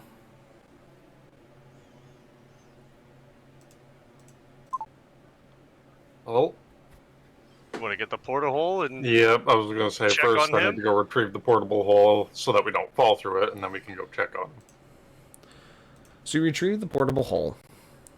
A Oh, rather simple endeavor. real quick, that D4, Mandy, was me using a great potion. So before I retrieve it, can I check to see if anything fell in it? You see one automaton fell into it, and he seems confused, but not distracted, as he has rocks. And you hear crunching of stones from inside the hole. Alright, cool. I'll pick up the hole. So now we just have a fucking automaton eating a fucking rock in the hole. Yep. It's fine. It's fine. You continue down the hall, and you see you come across a set of stairs to a corner. You come to an open doorway leading to the southern room. As you begin to crest the corner, you see that the light still remains dim. But inside the room is a scene of carnage. You see here why the silence ripped through the tunnels, even the ones that Christian made. Inside the room, you can see 5 automatons of the same size of what you fought before, their bodies shattered and torn to pieces, thrown across the room just by the inertia of the impacts from the weapons that Christian has at his disposal. You see him and the lead geologist have begun to fight. The lead geologist was a significantly larger automaton compared to the rest that you've come across. He seemed to be armed relatively well compared to the other ones. He did not fight with simple hands. He fought with a spear of crackling energy, swords and bows and the like that he could store on his person, as due to him having the memory of everything before him, he had proficiency with many weapons.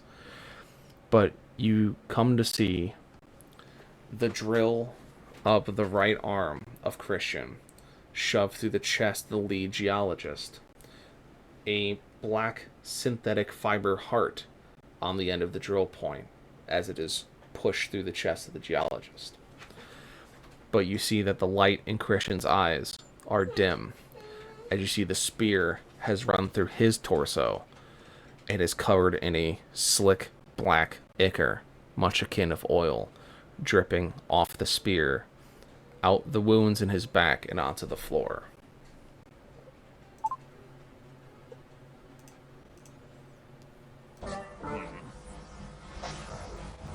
It seems I will finally pass, but never again will this one take another life. I have seen to that. Thank you once again, heroes. You have done an old god well.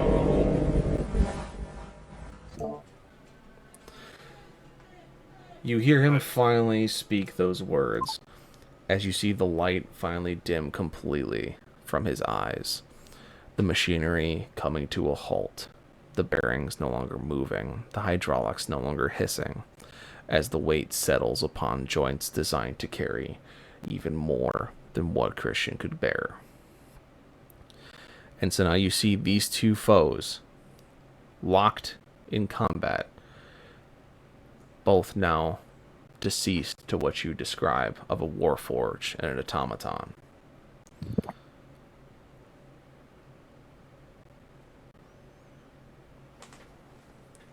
Can I go see if the cylinder's intact? It is. You can see it simply under his right arm.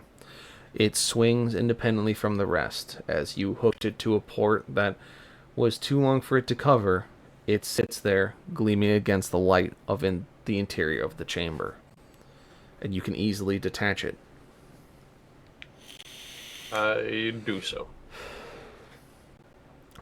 You do detach it, and as you hold it in your hands, you don't feel the same light that was in it before. Well, I don't think you'll have to deal with that voice anymore if you still want to use this. And I hand it to Tovar. Tovar will take it and kind of like look at it like, fuck. But yeah, I know I'm not going to be able to reattach it, so I'm going to kind of just have it in the backpack for now. Would I be able to reattach it knowing what I know now, or did I brute force it too much when I had to take it apart? Thoroughby's gonna have to do a patch job. Yeah. Oh, man. Tovar's gonna get yelled at. What'd you do? So real quick, because I'm assuming this isn't the room that he wanted us. No, the room he check. spoke about Yeah, was it the is one up to the here. west. Yeah. Can I see if the lead geologist had anything on him that we could use? Wow. Plundering said the corpses. Yeah, fuck him. The lead geologist, I mean, I want to check out that crackling spear he has. I want to check out the fucking automaton. So So as yeah, as you look over the lead geologist, you see that the weapons he had on him were simple ones. They were not any better than what you have, but he had what seemed to be a heavy crossbow and bolts, a mace, and a shield. And other than that, nothing of major interest past the spear that now stays stuck within the chest of Christian.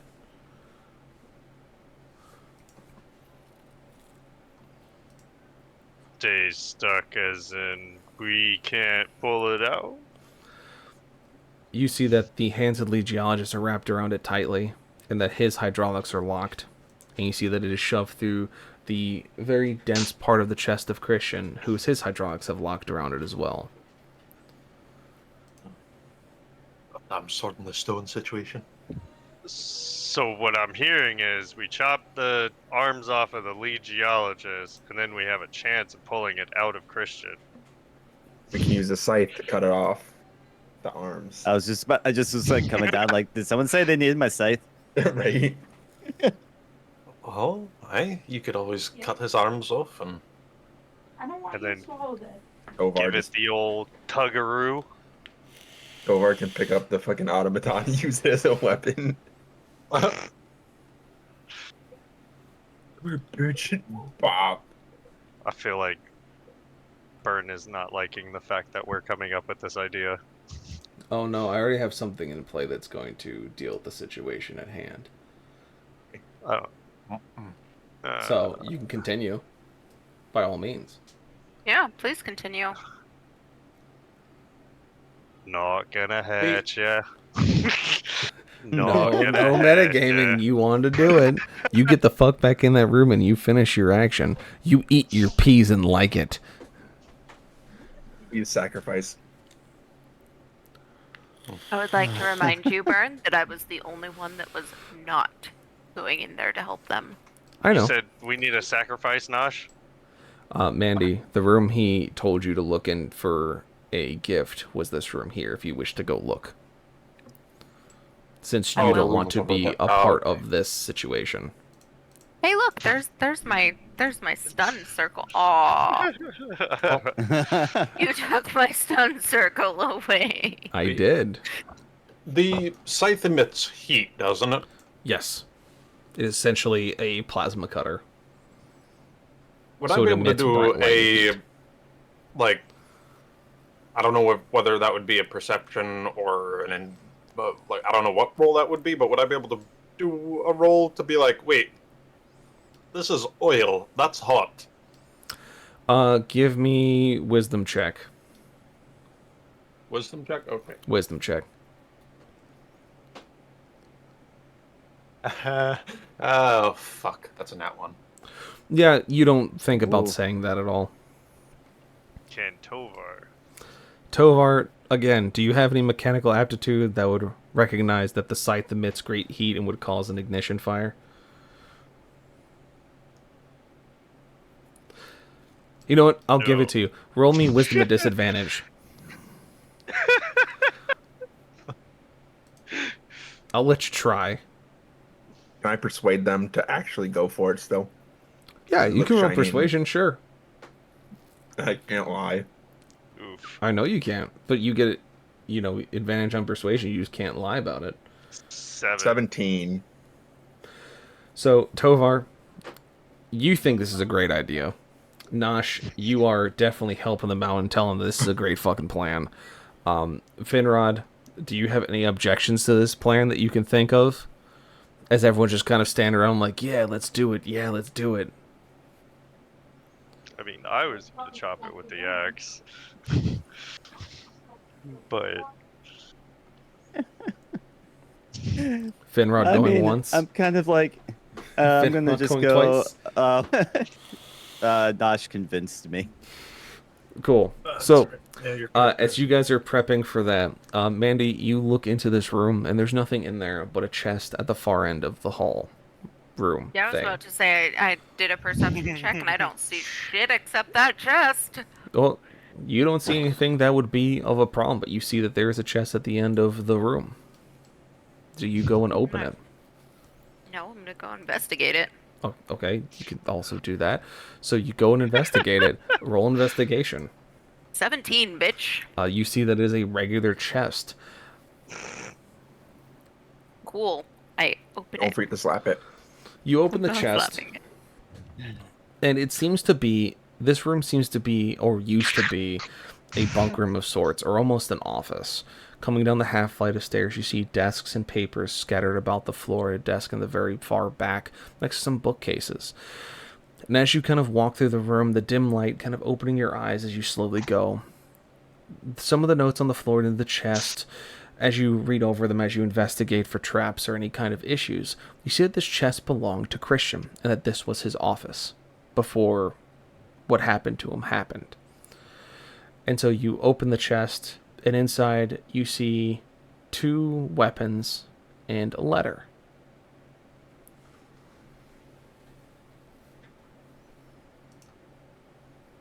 The letter is What are closed the in an weapons? envelope. One of the weapons looks to be a war pick with an intricately carved chisel at one end. The other seems to be a very intrinsically detailed quarterstaff with strikes of purple lightning running in between the knots of the wood. Yeah, fuck you people. That's mine. Okay. Can I open the note? You open the letter, and it simply reads as, it's almost a "if I am not found" letter written by Christian. The letter reads as follows: To whoever is reading this, if you have found this chest, you have opened it, it is because I have broken the ward that keeps it closed. It means that you have earned my respect, or you have earned your own keep, for helping me or in payment for something else. It may also mean that I have finally died.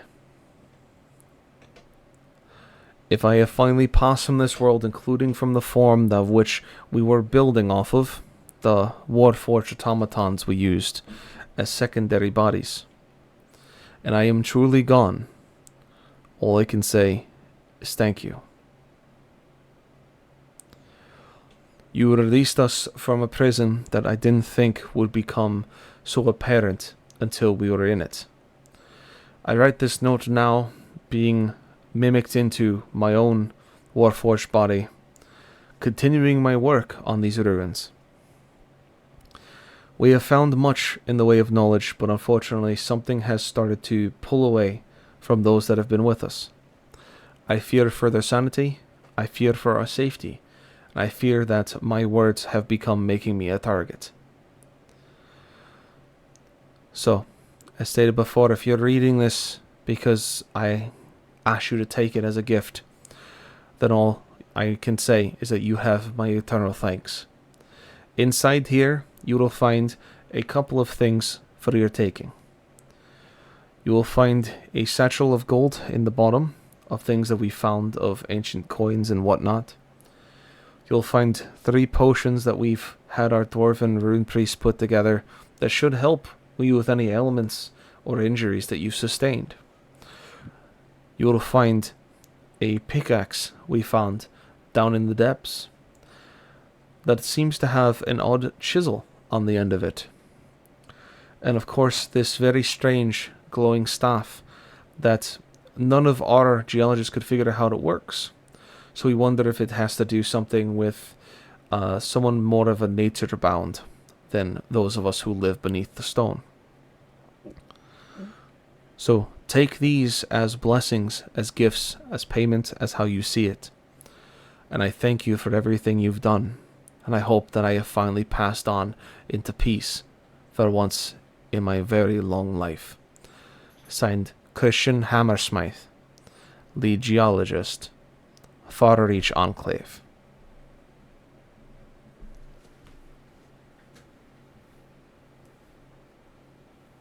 I'm not crying, you're crying.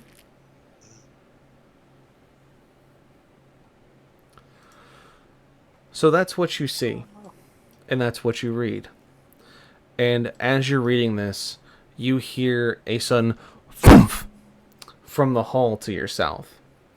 As we swap back the camera to the 4 individuals who are trying to cut the spear out from the lead geologist's arms and Christian's torso, have now broken out the large scythe at the simultaneous time as Mandy, you are essentially picking things out of the chest, carrying them upon your person and making your way back. You hear the thump of an explosion. You see the light emitting from the hallway as you cross.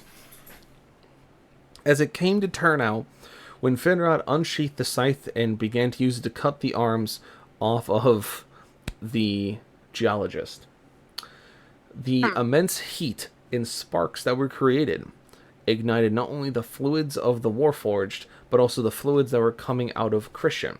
As being automatons, they are combustible liquids. So it started a small fire. They tried to stop the fire. It did not work. They tried to control the fire. It did not work. So the fire accelerated, as I need a quick athletics check from Tovar to retrieve the spear.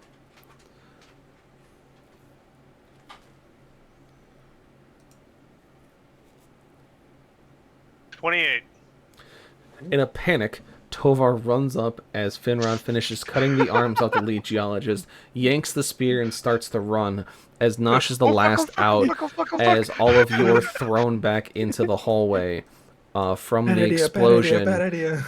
Tovar holding the spear as you guys see a Mandy rounding the corner. With I a was very leaving, damn it. I know you were leaving. This is happening at the same time. So, like, you were coming out of that room as this happens. Oh, hi, time to go. Let's go.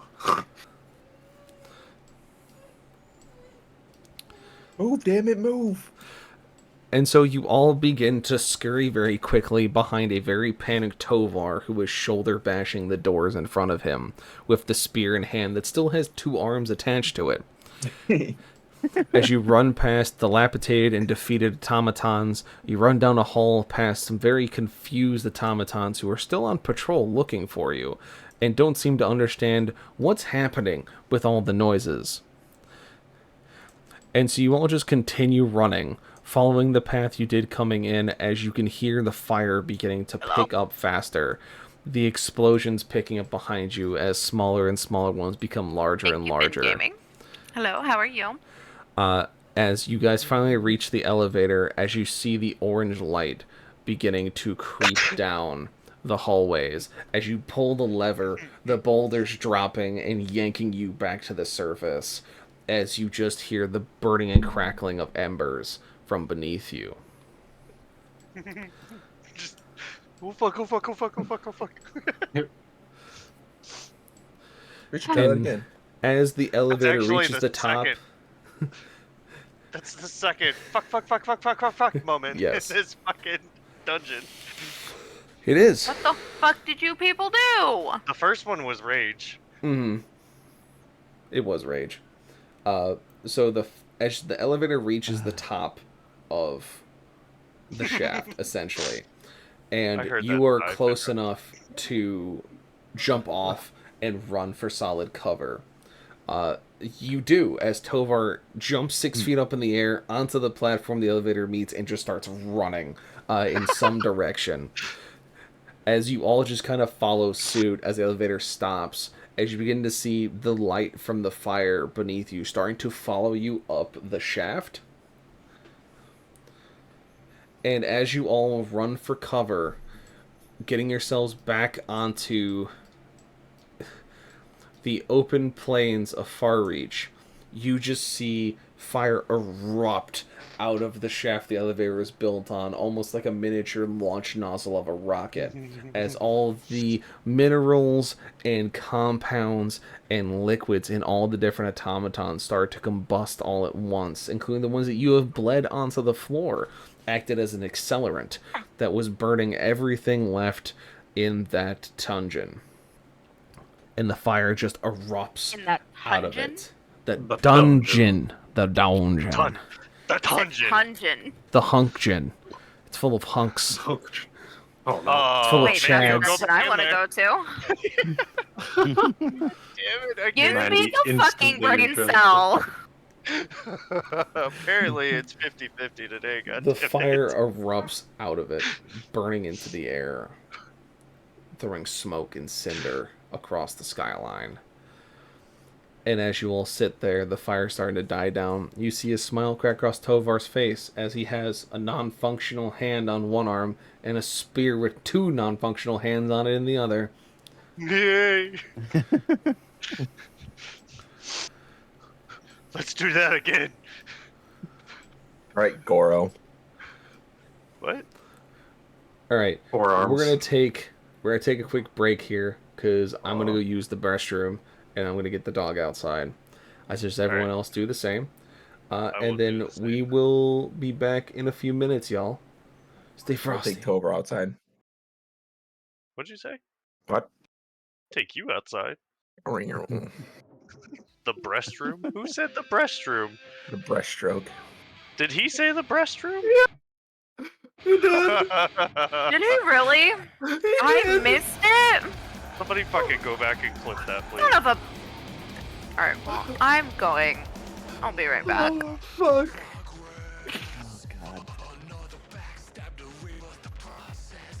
Oh, God. That's great.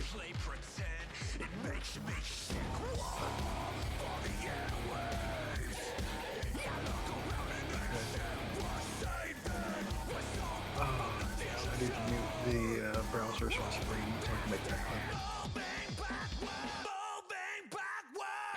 Oh yeah, he did say it.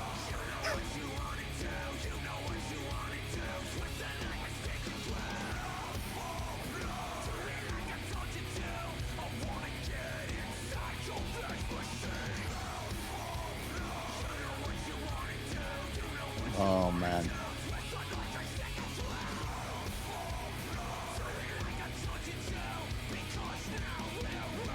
Yes, that's what happens when your kids keep you up all night. You're getting some good clips out of it.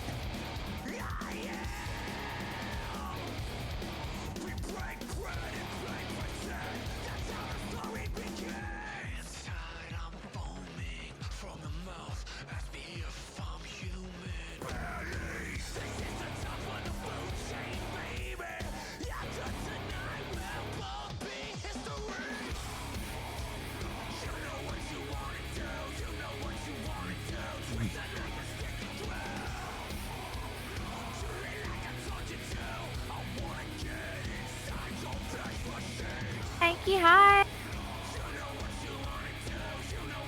I apologize. I was away doing things. How are you?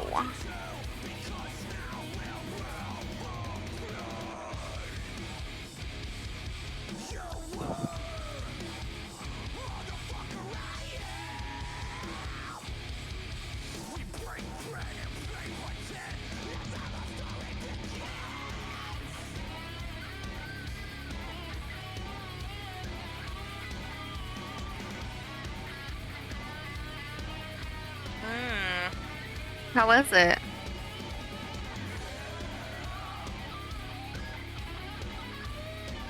Okay. Yeah?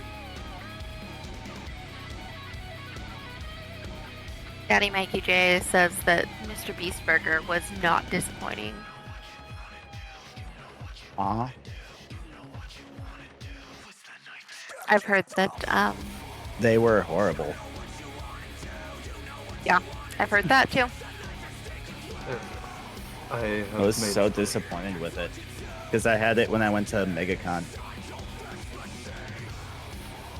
What? Why is he trying to eat a possum? What? Loki is trying to eat a possum. Oh. Because it's playing dead, so he thinks it's a chew toy? I don't know.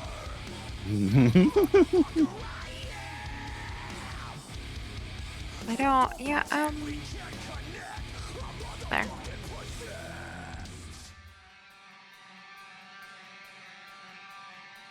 Because it was in the yard.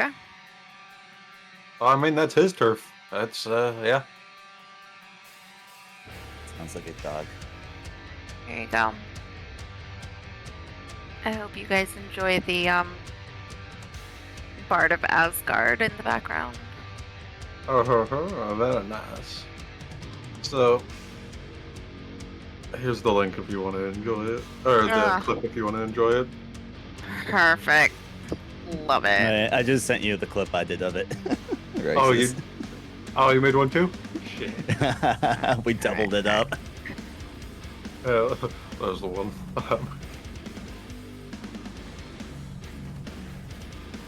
Yeah, whatever. Shut up. Nobody cares. Because I'm just gonna go ahead and do this. Hey, guess who can pin that? Right there. I like that.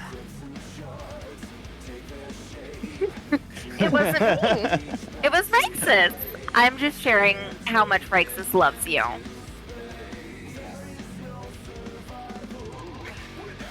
My feelings. Ouchies. My big fucking feelings. But sir, you just had a restroom break. I will Surely you must be throw feeling crumpets at reinvigorated. people. I will throw bricks. Bricks will be thrown. You love me. I'm so nice to you.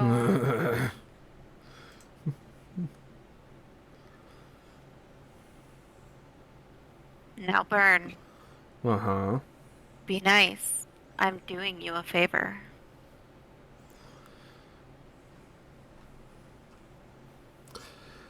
What are you doing exactly, favor-wise?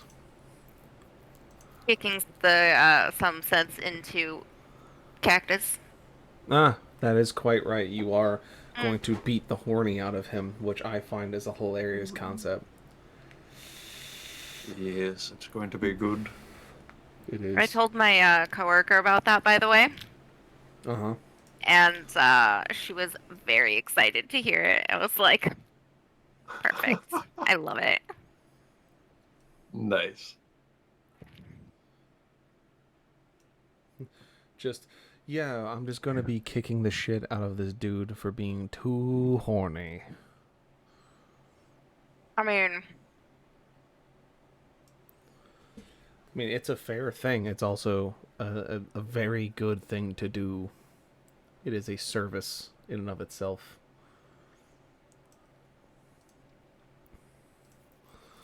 I'm gonna have to remember what his name is. Okay, I'm Yuri. back. Yuri. Welcome back. Yuri. Yep. Okay. So yeah, I posted pictures of the baby possum Oh, bye. because Cute. he's tiny.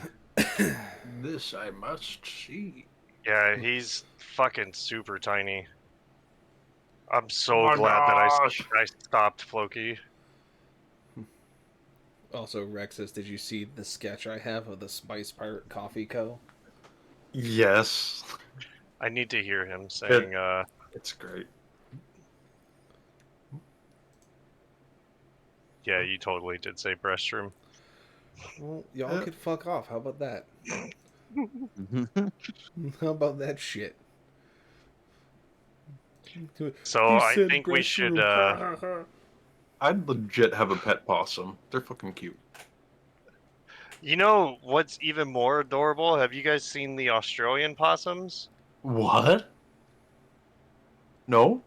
Look up Australian possum. Those are fucking absolutely adorable. Are they? Wait. Was it? The common brush-tail possum? Hold on, let me see. Oh my gosh, those are so cute! Australian Give, please. Me one.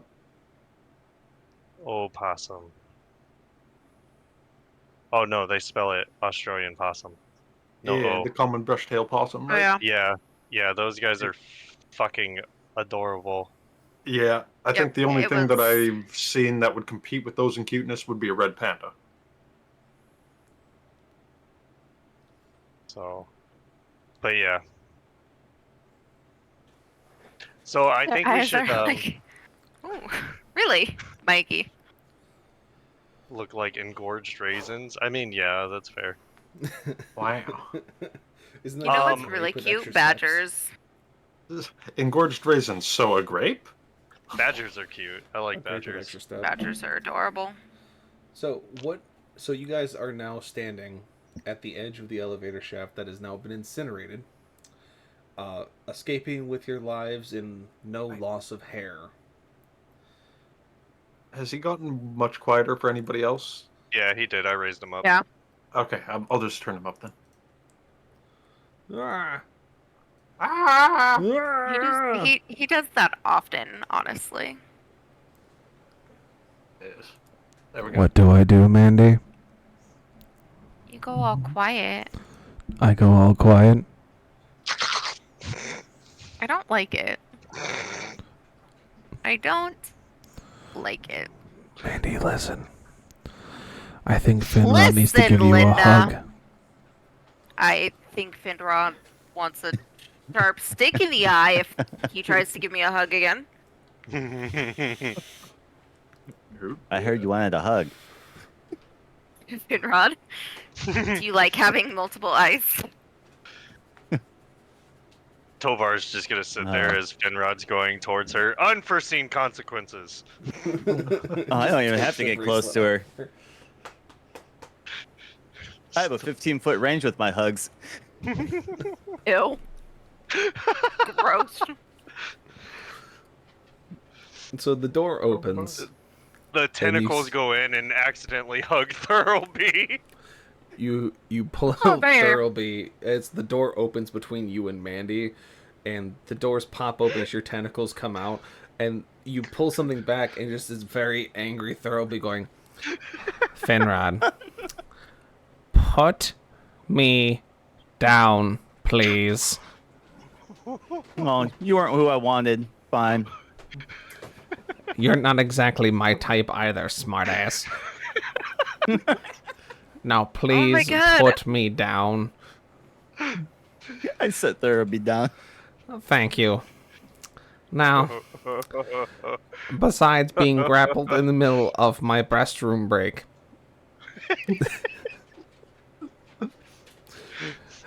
let me Does adjust that mean my his pants. are... Let me adjust my kilt so that way the little thoroughbees are not dangling about unnecessarily. Now, why did you pull me out of the keep into this place that smells of sulfur and despair?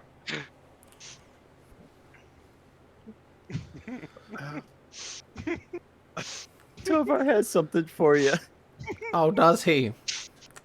Did that require to pull me out of the bathroom while I was taking a shit? Tovar, you sounded like the goddamn Pillsbury Doughboy. Stop poking his belly. Tovar. What exactly does Tovar require of Mr. Thirlby while I was taking a thorough dump?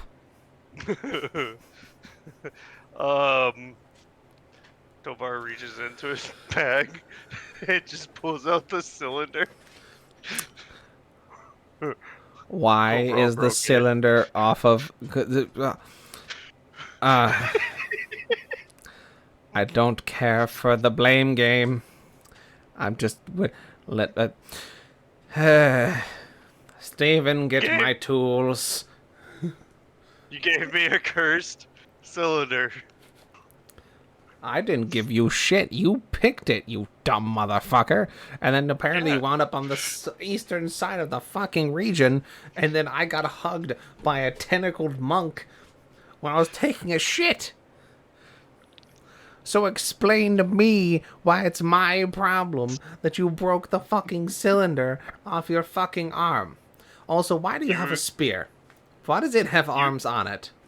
Why am I... You know what? I don't care. I'm going back inside. You're asking a lot of questions. That's my job. I don't know if you want... No, your job is to tinker. Echo, do you want out or in? You backed away from the door, then I opened the door, and then you looked at the door. Hey. And you didn't go through it. You be nice to that beautiful I'm being. trying to understand Leave it. the dog.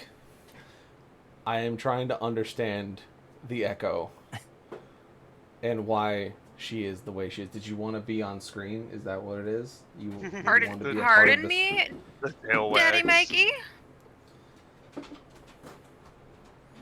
Oh, the puppy. Echo, come Bird, are you adorable? Jesus Christ, your tail. It's a weapon of mass destruction. Do you need to be arrested for being too adorable?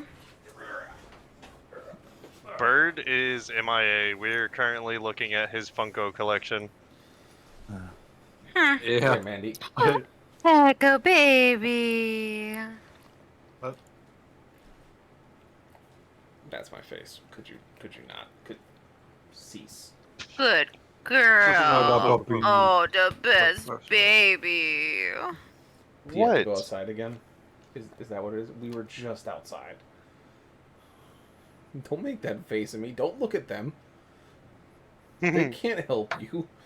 Look at her. Come here. She's so cute. I feel like Floki heard Mandy through my headset because he just started wagging his tail. Aw, Floki baby. So he's now over here, and I am petting him. Jesus, Mary. All right, so you He's a guys big go into the boy. keep, and then apparently the dog needs to go outside again. So Yeah, I'll be back give once her again. Emotional damage. You give me emotional damage. I'm Well, okay yeah. with that. Your ears are dirty, bud. I gotta clean your ears. Excuse me, why are you not taking care of your dog's ears? Sir! Literally just said that his ears are dirty, so I have to clean them. His ears should never be dirty. They should already be cleaned. You should already be taking care of that. I can't believe you would neglect poor Floki like that. Leaving him with dirty ears. He's getting all the head scratches right now. He's enjoying the fuck out of himself. So I don't want to hear it. Let's see. See if I can adjust this so you can see. I don't want to run over your paw. Yeah, I like how puppy. I was berating you for, oh, baby boy, he's so cute. I love him. Oh, Floki, you get a treat. I appreciate that I was berating you for not paying enough attention to your dogs, and my dogs are currently both on the couch, which is far away from me. They want nothing to do with me today. Oh. Oh. What, Flappy?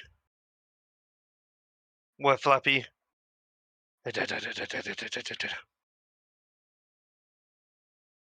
God, he's cute. Look at his eyes. Oh my god.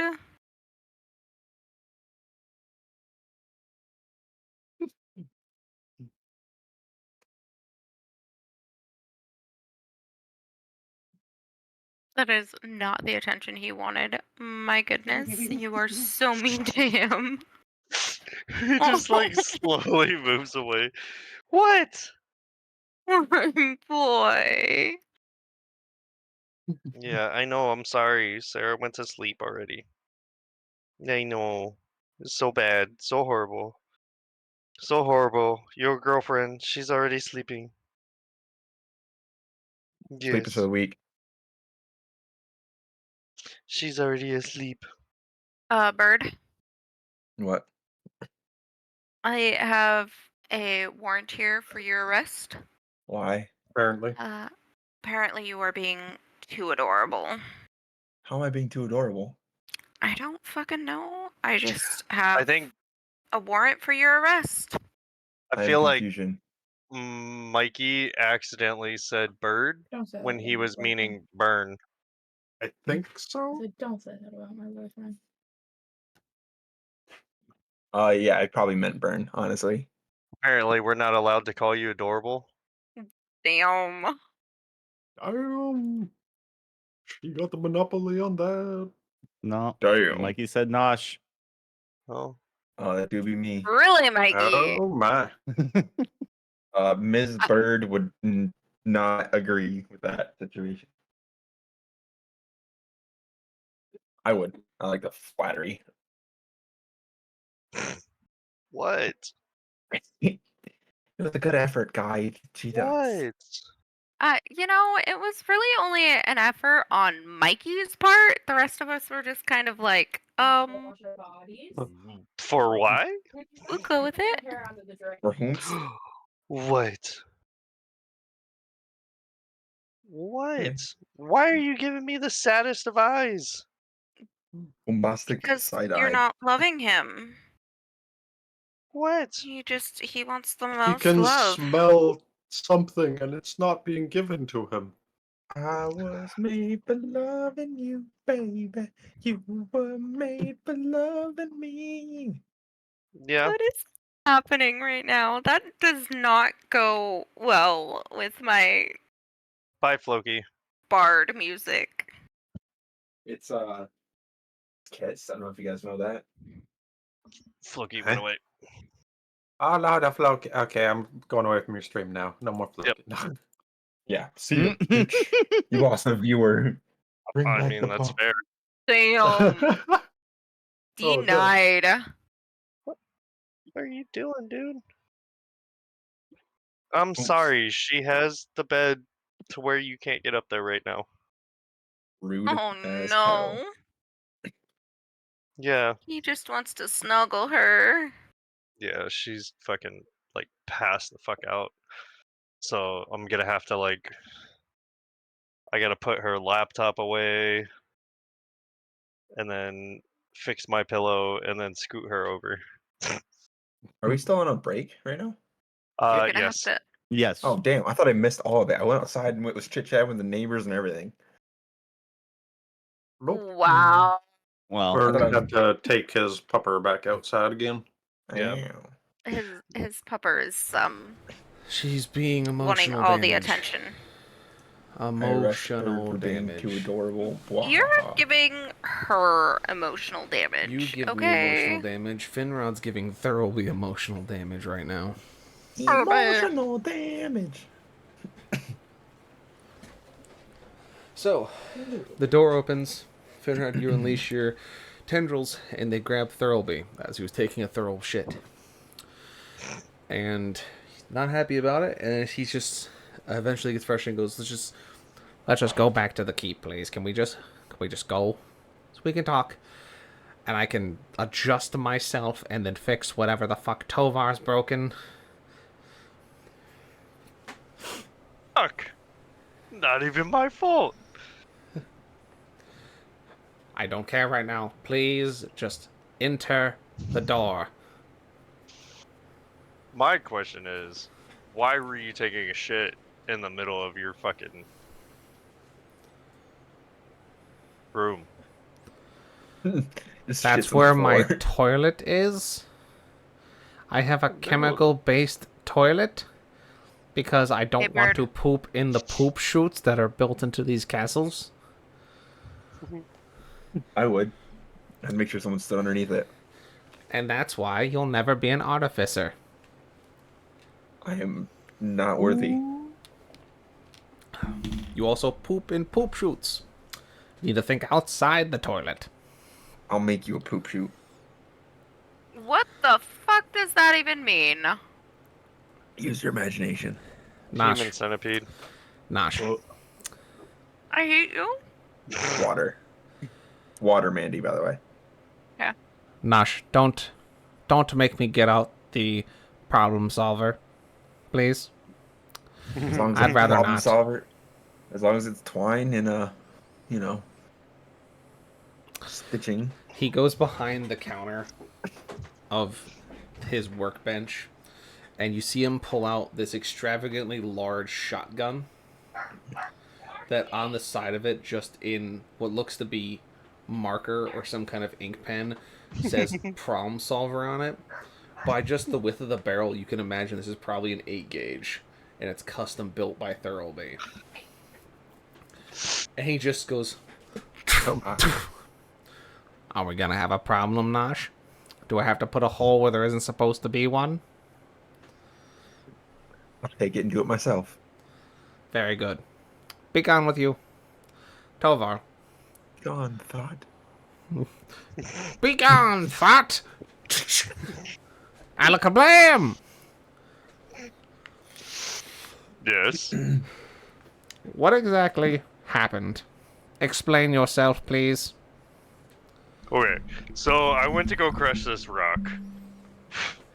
Okay. Midway through crushing this rock, the arm malfunctioned. And then I heard a Scottish voice. Well, I guess, whatever. In my head, Okay. saying that I better not crush that geode. Right, geodes are very pretty and expensive. Yes, of course, that makes fucking sense. Continue on to the part where I give a shit. So long story short, we wanted to put the cylinder and said sentient, who is attached to said cylinder, back into his body. His body ended up being, what was it, a Titan? Yes. Yeah, his body ended up being a Titan. So, in order to put his cylinder back into said body, we had to break said cylinder free of the hand. And before you did this, did you realize it had wing nuts on it? Do you know what a wing nut is, Tovar? It is not a nut from a bird. Keep that in mind. That I will hand the story over to Kovral. Corral, I expect more from you.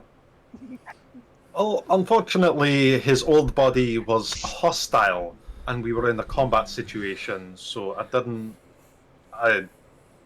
Understandable. You don't have to explain. I forgive you. Tovar, you're in trouble. For fucking what? You gave your arm to Kovral. You don't simply give your arm to other people. What if Kovral simply ate it or put it in his haversack? You'd have no arm. You idiot. Thurlby, I would like to make a clarifying point that, Tovar actually gave it to Nosh. Nosh, you idiot. I expected this from you. That Nosh tossed it off to, Kovral. I was playing a little bit of hot potato and I threw it over to Coverall from Tovar. Regardless, this is an easy fix. I'm just not mad. Just simply disappointed. You sound like my father, who I never met. Then why are you speaking? I could be your Sounds like father, he imagines. because then I could just be disappointed you constantly. Dad? Is that you? Nosh, you now believe yourself to be a gelatinous cube. Be quiet, please. Fuck. T-pose for dominance.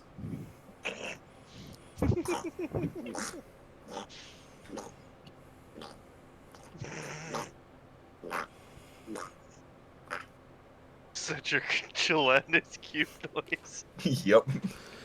I was doing it. Sounds more like a drunk duck. It works. It does work. It just that's what I thought of. So- Alright, so Tovar, like, takes off his hand, arm thing. And, Tovar, I'm going to need you to do this. In the way of William Shatner, if I'm going to repair your arm. Your drama will fuel my creativity. Well, he's off to a good start already then.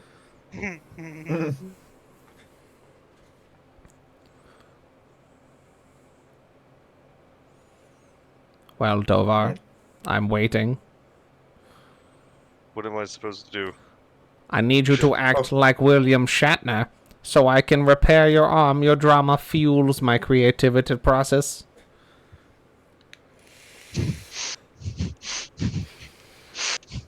God damn it. There's something wrong with my arm.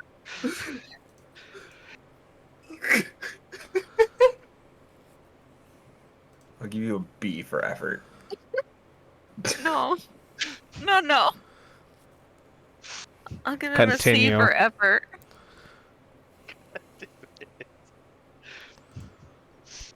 I can't think of anything else with him. At least you didn't have to act like a Australian. You're the cube. You shut your mouth.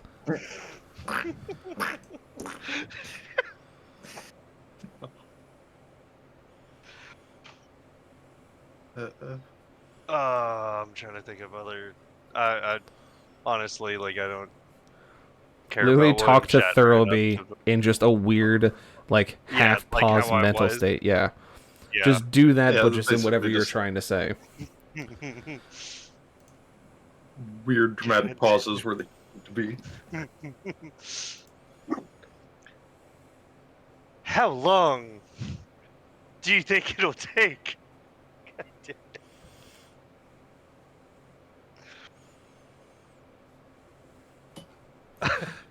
It should not take me long, Tovar, as long as you continue entertaining me. Yes. It should be a simple fix as long as the paneling wasn't broken when you removed the cylinder. I feel that Mandy should go grab the BFG and Boogle. Please. Manny, you go to step away to retrieve your companions. Oh, you didn't hear it. Let me fix that. You go to step away, and you fall on your ass. As it looks like Nosh, becoming the full gelatinous cube, has begun spilling jelly behind him to full effect. Ew. He stole some packets from the mess hall and has used it to go full method actor in this situation. Just get some jelly packets. But after a minute, you're able to pick yourself back up as you hear the Benny Hill theme playing in your head. And you continue to go find the BFG and the Boogle, which are resting comfortably in your quarters.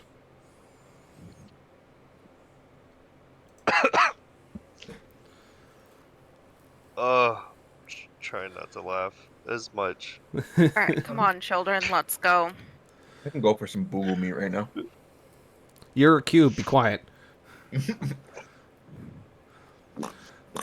Come There you after go. the Better. Boogle. And we will Can I find some salt? throw you. We will throw you. Exactly.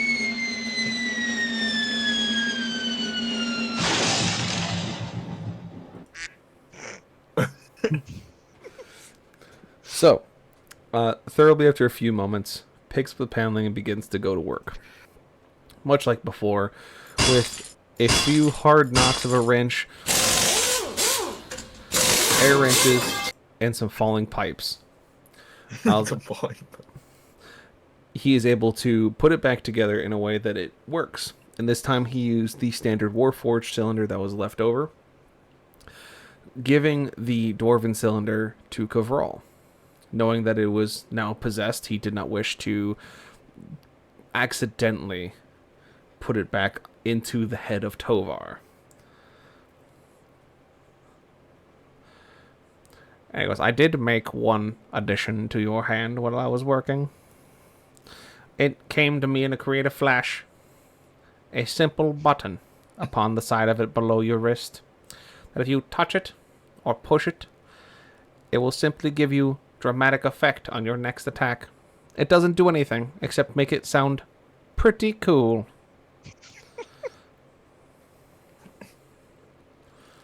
Do you wish to test the knife? No, Jesus, the knife. I'm reading chat while trying to say words. I just remember Maddie was saying, I will ice knife you. Do you wish to test the button? Yes. You press the button, and your hand locks into a fist, and you feel pneumatics kind of chunk into play. And as it locks back, as it's preparing to hit something, you just hear... Oh, it reminds me of Christian. It came to me in a dream. A wonderful dream.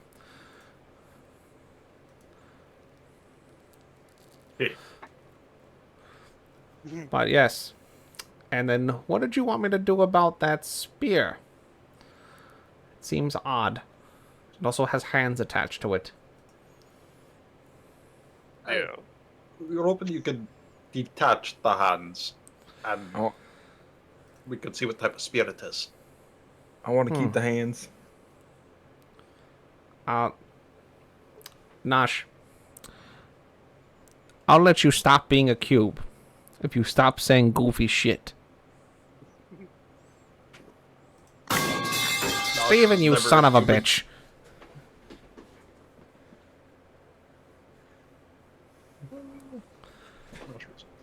Nosh, you're no longer a cube. But hand me the spear. Let me begin my work, please. Tovar hands the spear over. You see him pull out an Ep17 cement saw. As it revs up, and you just start hearing...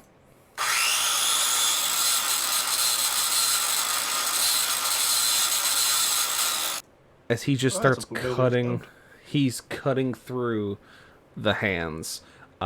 Where he basically cuts the fingers off, so they're basically nubs like this. Trying to remove the hands as best he could without causing damage to the spear. And so he hands Nosh the two arms, even though he questions his reason for doing so. And then he hands the spear back to Tovar.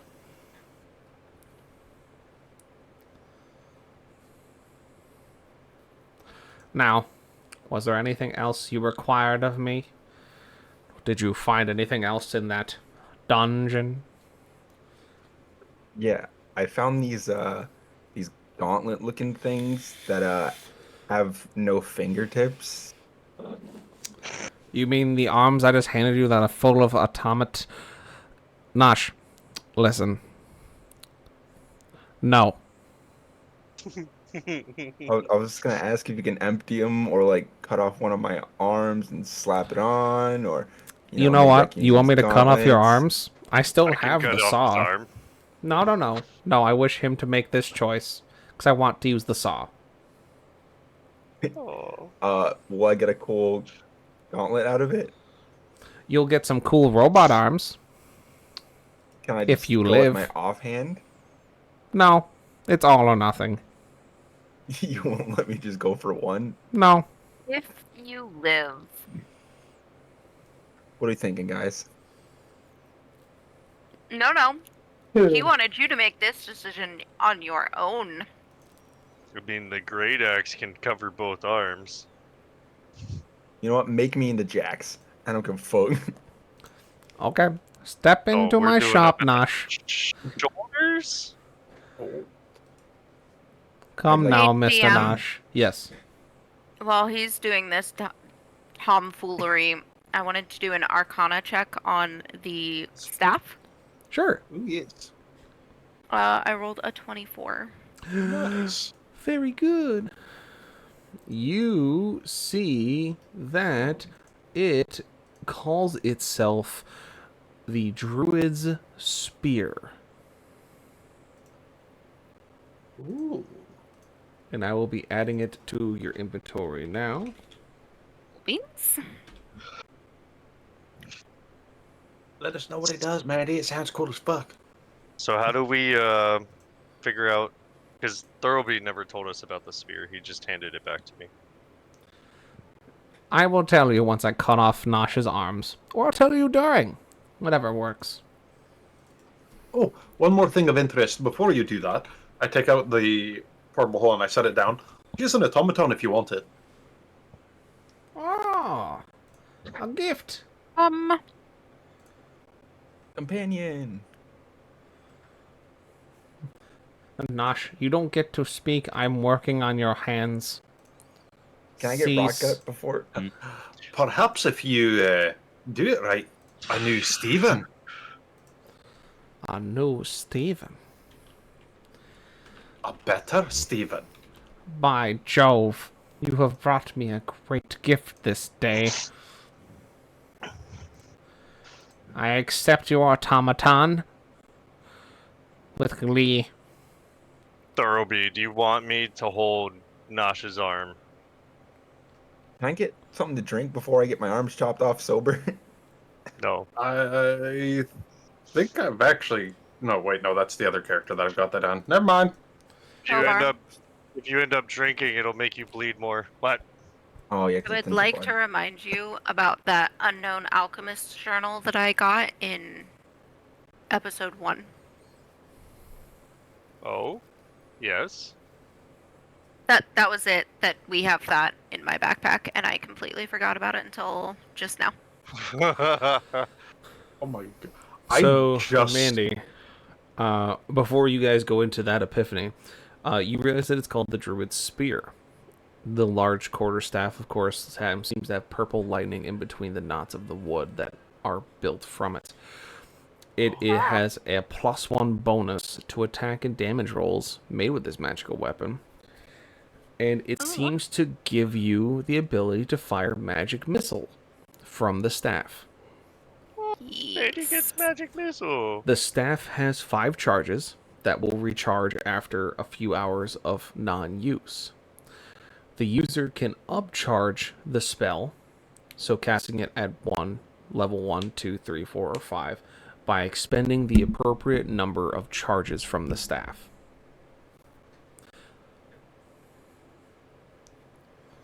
So you essentially can free cast Magic Missile at level 5 once per long rest if you wish. Ooh. Nice. I'm fancy, guys. Oh, and then I also have that pickaxe. Yes. I believe Kavra would be best to look over that pickaxe. Well, I hand it over to Cabral. Ooh. Here, Dorothy friend. Well, thank you. All right. So Thurlby, about that arm holding thing, you want me to do it?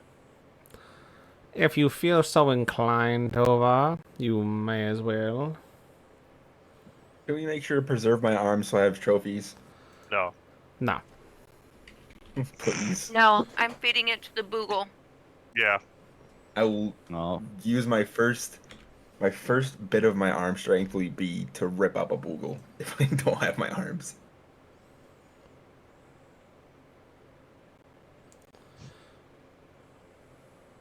$16 to hold his arm. You do it. I'm doing it it's willingly. Oh yeah, but you're not moving. You're not moving. So, you hold his arms down as everything begins to do the thing as the saw begins to spool up.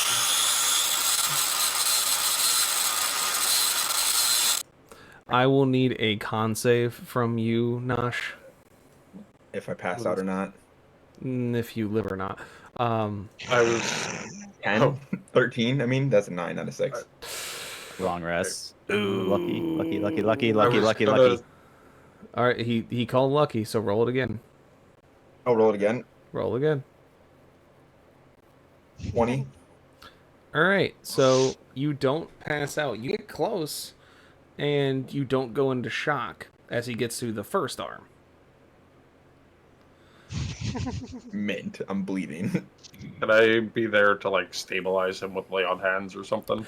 Oh, you simply Smite see my arm. Thoroughly basically take this miter saw and cut through the first arm. Take the hand of the automaton.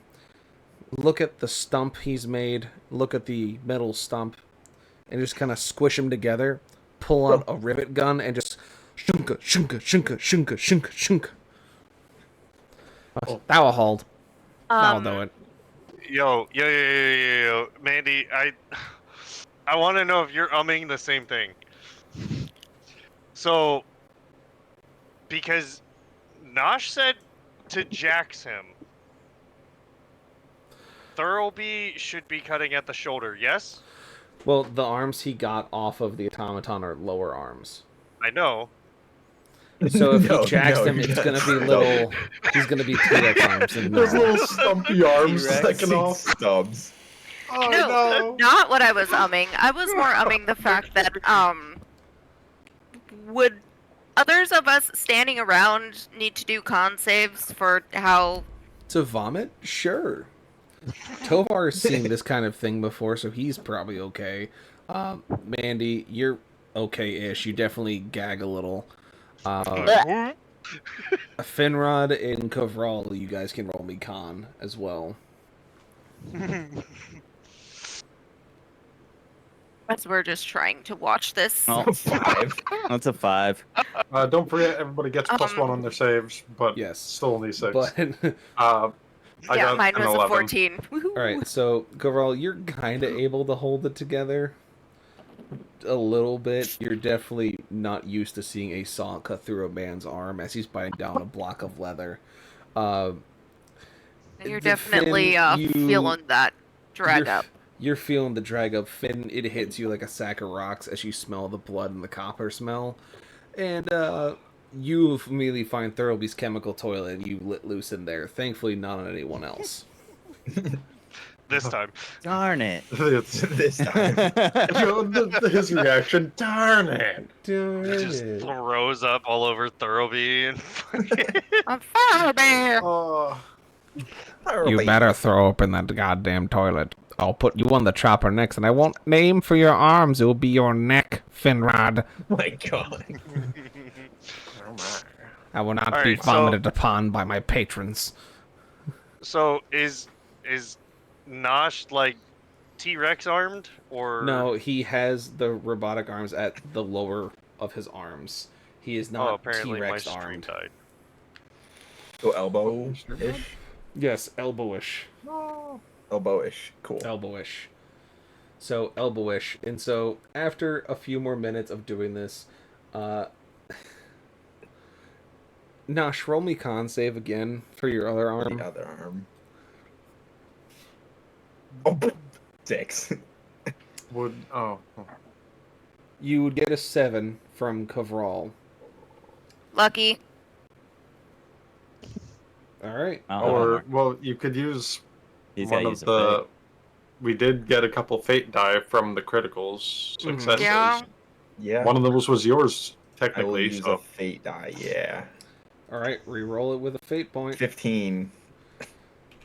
16. So coming in at actually. 16 because of Thank you. Kovral. So you definitely are starting to feel it. You kind of start the fade as the pain is taking over, but you make it through. You are pale in the face, and you look like you just ran a marathon with the amount of sweat coming off of you. But you see that your two now arms are just kind of laying on the table as the red hot rivets are settling into the bone and flesh that now connects you to these robotic hands. Kinky. Oh my.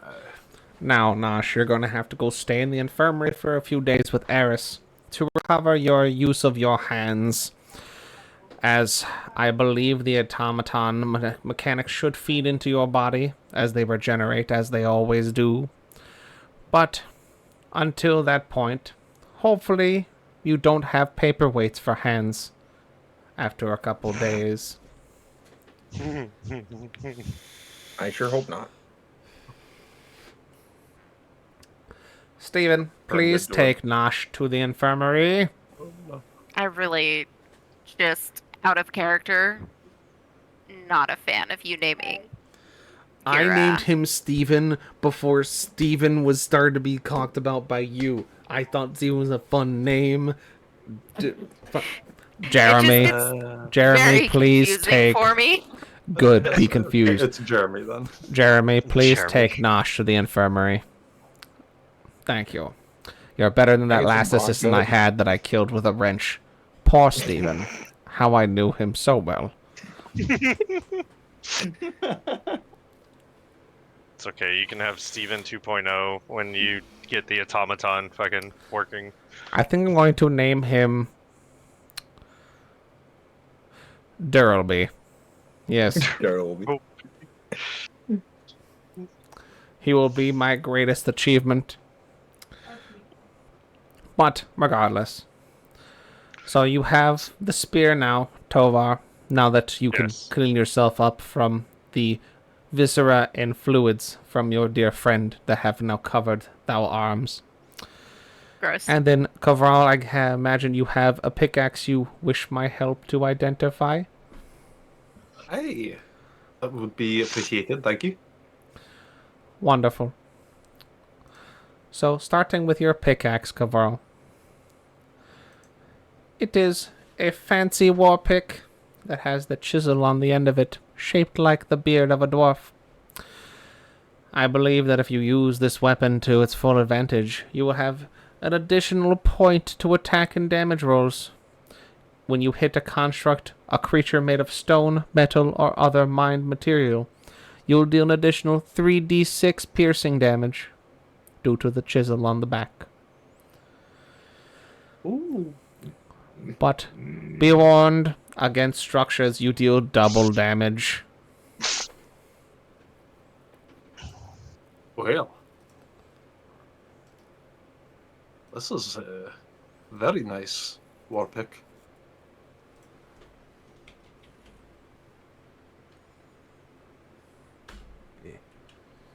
Does it have a name, perhaps?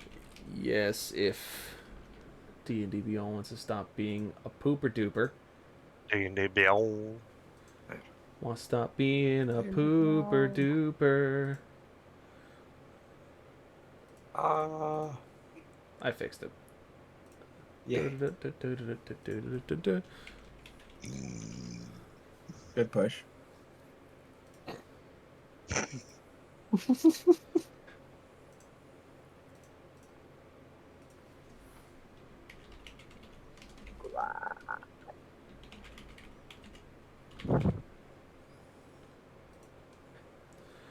It is known as the Chisel of Hammersmith.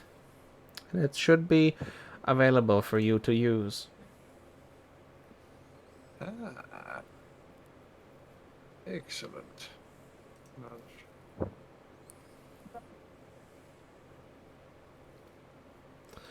Now, Mr. Tovar, to speak to you about this spear you found, I can't Yes. speak truly on what exactly it will do, but what I can tell you is that it is odd, very strange, and has a strange feel about it.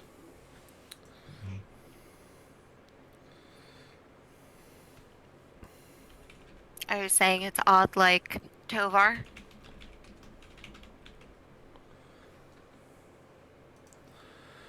The only name that I can pull from the scratchings and carvings upon it is it's called the Diamantine Thrower.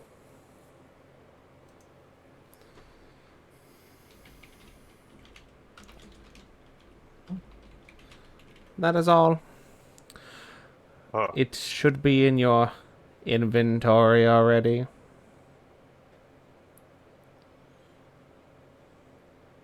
Guess I gotta refresh. Smart man. Gotta refresh like a noob. What? What? Wow. Wow. Oh. Ooh. Is it homebrew? Yeah, yes and no. Homebrew by somebody else, not by you? So the one in your inventory called the Diamantine Thrower is essentially a placeholder for another homebrew that I didn't want to pull in because it was confusing and not the correct proficiency I wanted. Okay. The only reason I was asking is because returns is spelled R-E-U. I know. I spelt it wrong because I typed it quickly. I fixed it. He's like, shut the fuck up. I was just asking. Thurby looks at you and goes, shut the fuck. Shut the fuck, Tovar. Now, unfortunately, if you wish to use it, you're going to have to give up your great axe.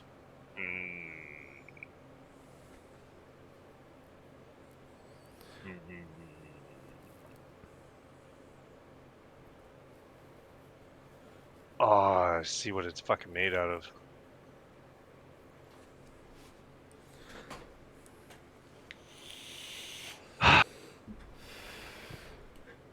Is there no way that I can sit there and, like, have it, like, get the great axe to where it doesn't fucking No. get cranky? The great axe is cursed. Get good, noob. As we talked about, I've already given you know. the ability of not having to deal with the curse of you going berserk all the time. So having the ability to basically let it not be cranky, you could just leave it in the keep when you take the spear out. Like, that's how you can do it. You can just trade it off and unequip it. No.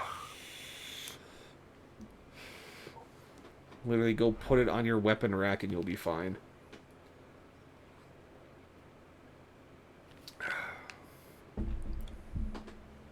So it's a fucking 1d8 plus 9 plus 3? It is a 1d8 if you're using two hands for stabbing. Okay. It's 1d6 if you're yucking. But Okay. it does return to sender. Or so it says. I was just wondering about the plus 3 to attack and damage rolls. Oh, it's because that's an addition to what you would have. Okay. So your great axe is a +1. Put it that way.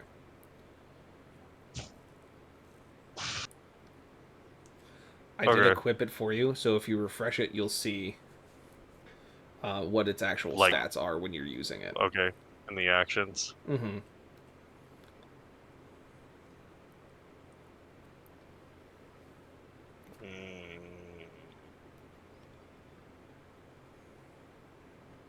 That hit, though. Mm-hmm. Fuck. Okay. I like it, but also like having an axe. Sucks. Okay. Is anybody else proficient in, like, fucking spears or no? Like, just out of curiosity. I mean, Nosh is a fighter, so he would have the most proficiencies. I think And a our spear spears. is a simple weapon. Yeah, I do have proficiency in that. Most everyone should have proficiency in simple weapons. You. Same. Yeah.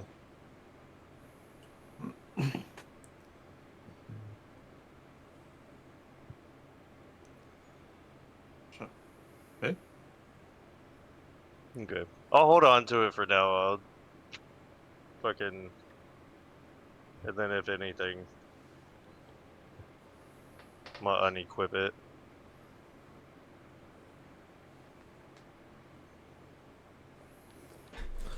That sounds like you wussing out there, Tovar. Not taking the new jalopy out for a spin. A shame, really. You went through so much trouble to get that spear. And by so much trouble, I mean not much at all.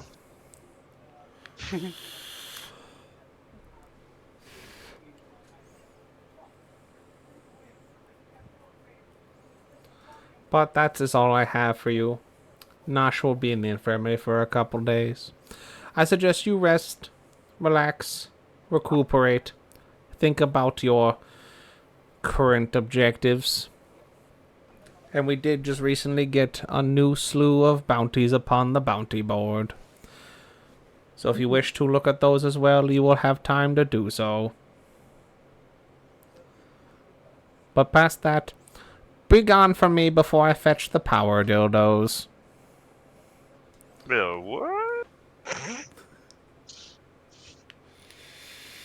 So Thurlby, Goodbye. I wanted to know if you wanted to get a drink with me. Oh my. Mandy, why are you speaking to Thurlby in such manner? Explain. Tovar is Such gonna go magic take a word. nap. He's gonna go do a big snooze. Smart. Hobro's gonna go attune to his new pickaxe and go sleep. Okay. Because I have this unknown alchemist journal, and I thought you might know somebody who would know something about it, or who could help me identify it. Because you know everybody. He takes a look at it, looks at the symbols on it, and goes, his eyes get wide. He goes, yes, I will show you what I know about that journal.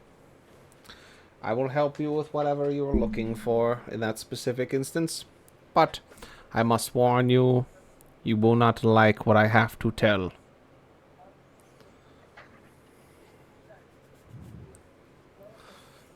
Okay.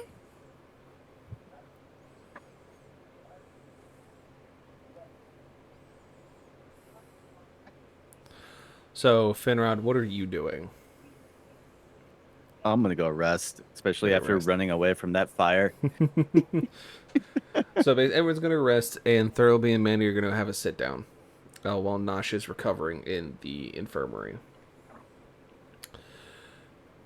And so goes, so you sit down at the mess hall with Thurlby as he starts looking over the journal, flipping through the pages and just kind of tracing the pictures with his finger and reading the words very quickly. Now, where did you find this journal, Mandy?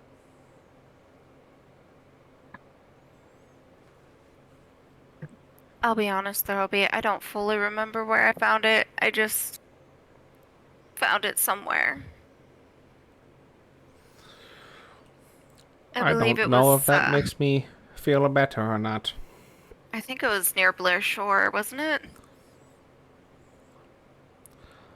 It could have been. fucking journal I think you found in the very first episode, so it was in the ruins of McCrag somewhere. Was it in McCrag?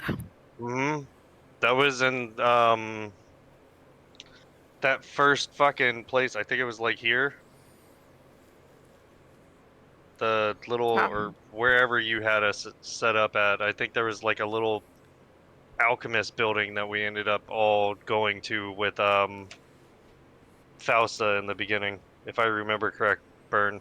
Mm-hmm. It was the first bill you went into to try and scope out the ruins after he pulled you out and you escaped the guards. Yeah. Okay, So so you it was found here. it in McCrag. In a small shop. I don't know how that bodes well for the situation at hand. It seems that you may have found yourself a mystery, Mandy. A mystery that Thurlby has tried many years to solve. And it seems the mystery has come home.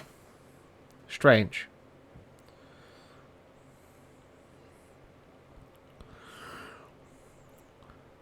Have you ever heard the tale of the Plague Doctor? And that's where we end our session. Ooh. You're welcome, guys. Rixus actually just brought up a good thing.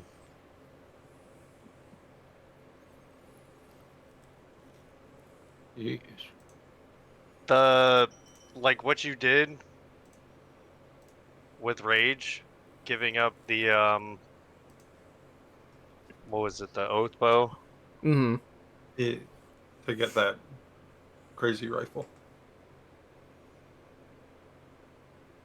Because like I just I don't know, that's my whole thing with the So the reason he had to give up the oath bow is that that rifle he has is not of this world. yeah. It's literally made from the parts of a monster that does not belong here. So there needed to be a catalyst for what was going on. Yeah. So for you, since you found the spear, it's more along the line of you can only take one with you, because if you take both, the axe is going to get pissed. And so it's like you just got to pick your battles for it. Yeah. I don't know. I know the spear, like it's cool. Like I'd love the return to sender, being able to throw and stuff like that. But like me personally, I've always thought of spears as more of like a secondary, you know? That is true. Is that you can see it as a secondary. It's but That's I would why- suggest you test out the weapon first before you snooze on it or hand it off to somebody else. Yeah. Because especially with So- magical weapons like this, especially if they're used by Warforged, can have some interesting effects, if you will.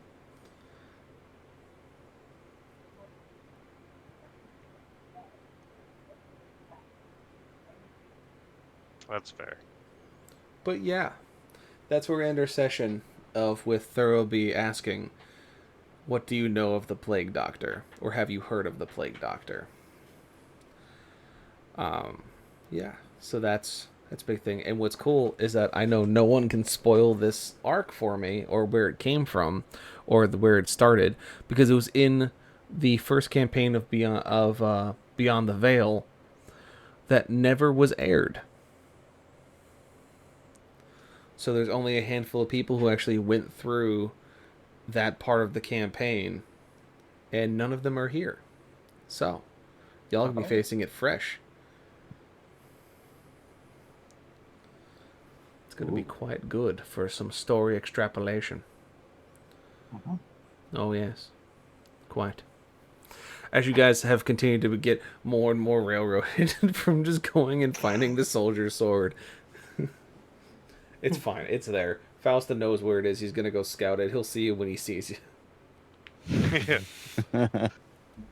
I just imagine like Fausta at the location, just like sitting there, arms crossed, like occasionally checking what would be a watch if he By has the one. time we get Tapping there, his we don't foot. even have Bird anymore. It's just like a mechanical man. He's just augmented himself so much. All he is like a brain. I'm literally just Cyrax. Just a robot brain. I hope you know the BFG and the Boogle are gonna get your arms. Nope, I'm taking them. No, I'm taking They're them. mine. They're mine. They're Those my are my arms. arms. They're my No. arms.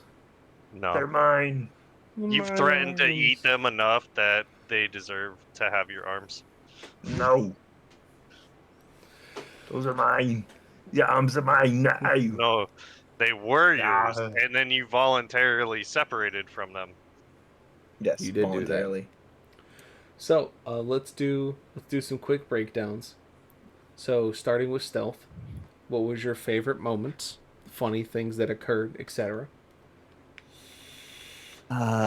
Tovar snatching that spear and going fuck and running away. Right after I slice and And cause you the all whole suddenly chaos. realize exactly what you've done. Yeah. Yes. Consequences of our actions. I Or just as you could loved, say, unforeseen consequences.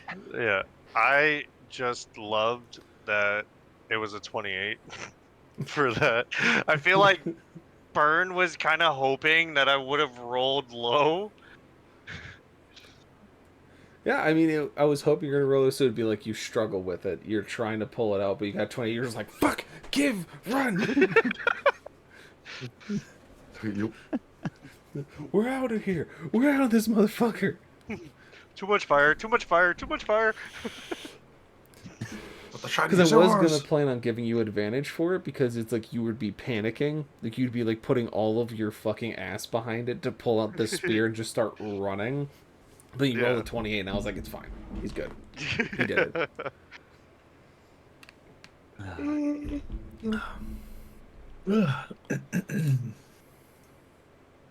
Yep. And then let's see, grabbing Thurlby by mistake. You guys are welcome for that.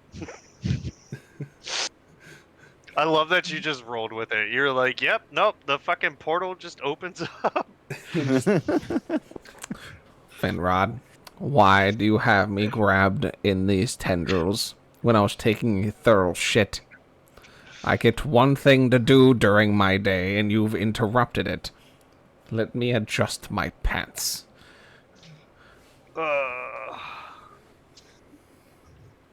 Yep, that was pretty great. Alright, so, Rexus, what you got? I mean, the combat was pretty good. The the joke about him just deflecting the fucking blow with his buns of steel because he took no damage was. I enjoyed that. Put his whole ass behind it, the mad lad. Yep. Yeah. It. I think though my favorite part was probably just the random ass double curse where you're like, yeah, you're gelatinous cube now, shut up, and you have to talk like Shatner. Just Thurlby was getting very frustrated. Was like, listen, you are Cube. Speak like Cube. Leave me be. Know your place, trash. Know your place, trash. And I'm excited for the future potential of this automaton. Apparently, I can't English. Automaton. There we go. You mean That Thurlby? Thurlby will be working on. Thurlby, the Thurlby patented automaton. Indeed. Son of a bitch. What? I forgot about the other part of the Berserker Great Axe. Which is what? In addition, while you are attuned to this weapon, your hit point maximum increases by 1 for each level you have attained. So if I unattune to it, I dropped from 85 to 77. Oh. Wait, really? Mm-hmm.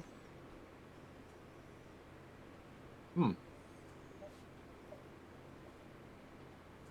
Choices, shit. choices. So many choices. Mandai. Your favorite moments. Not being in the room when they pulled dumb shit. Yeah, but we got a cool spear out of it. We got a cool And spear, no one guys. got hurt. No Everyone one could have got hurt. significantly got hurt, but we also mean, did not get hurt. What Nosh a got wonderful hurt. thing. No. I didn't get hurt. Nosh was- got improved. I mean, I was technically, thinking about polymorphing your Christian body. Jesus. And I was like, I don't know how that would work though, so I don't know if I should. It doesn't work against constructs.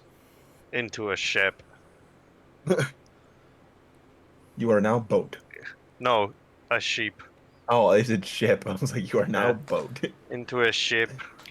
It He goes, not? Basic. bleh. Brrrr.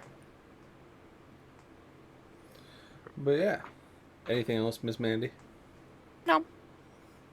Did you like how I killed off Steven the assistant so you stop getting confused? No.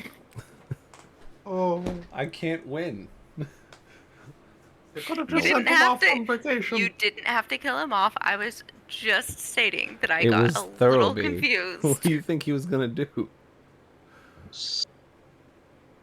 Out of character, even, I said. You still killed him. It happens. He'll be fine. He'll recover eventually. Thurlby's not good at follow through. It happens. Alright, Mr. Nash, what you got? Either being Jaxified or Tovar's ass saving his life. Both That's a good serious ones. ass right there, boy. That's a serious ass. You put some respect on that name. You put some respect on that name, boy. Very good. But yeah, that's what I got. Just Tovar. return descendered the fucking stone axe with the ass. Just big out. No, the fight with Christian was pretty good. I enjoyed it. And then the fucking hot potato of my arm. But yeah, just like how all of us were just like, oh yeah, let's fucking take the fucking spear. And then, you know, they were like, oh yeah, bring in the fucking welding torch of a fucking scythe. And then I was like, wait a second. And then I rolled in that one and I was like, no, it's fine. And I was like, and then I was like, come on, let's do it. Let's do it. Yeah. Let's do it. Fucking, you know, and then like all of us just, oh fuck, oh fuck, oh fuck, oh fuck. Running out of the room Plus, towards Mandy, who's just sitting there yeah, like, of fucking like, what course the you did. fuck. So Yeah. Unimpressed, unfazed. yeah, no, it was funny. Oh, Mandy. But yeah, Did you like the emotions from that letter you opened? No. her feels. I don't like emotions. What are you talking about? Nobody likes emotions. But Rexus, did you catch the one thing I said as Christian that I found was fun? Even in death, I serve. Yeah, just him coming through to fight the lead geologist, just being very angry with the whole scenario he has found himself in, and just I have found you. Even in death, I still serve. I liked it. Yeah. It was very good. I'm here for it. So, question. Answer. The spear has a 60-foot range. That is its max range for hucking. Yes. Yes, Max effective range, yes? basically. Okay. So, unless no foe is within 60 feet of you that you can see or hear, Uh-huh. I get disadvantage. Like, Yeah. or I get normal attack rolls as long as there isn't a foe within 60 feet that I can see or hear. Right. So could I technically stand at the 60-foot mark and just yuck the spear? You can definitely try. We can see how it works out. Because, you don't technically like to stand at the 60-foot mark. So, we. Yes. But that could be a good opener for me. I mean, it could. A rage yuck.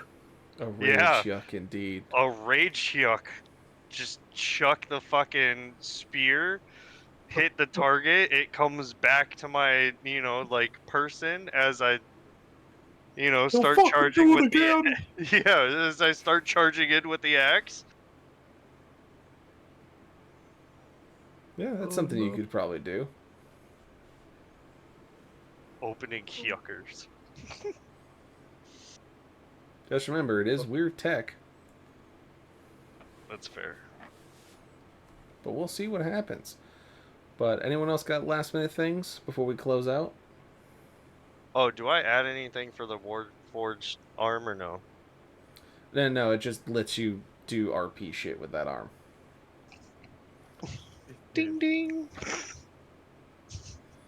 Yeah, just basically if you get into unarmed combat, you can intimidate people better by just locking the pneumatic pistons and hear the ding ding ding. Just the sound of their imminent death.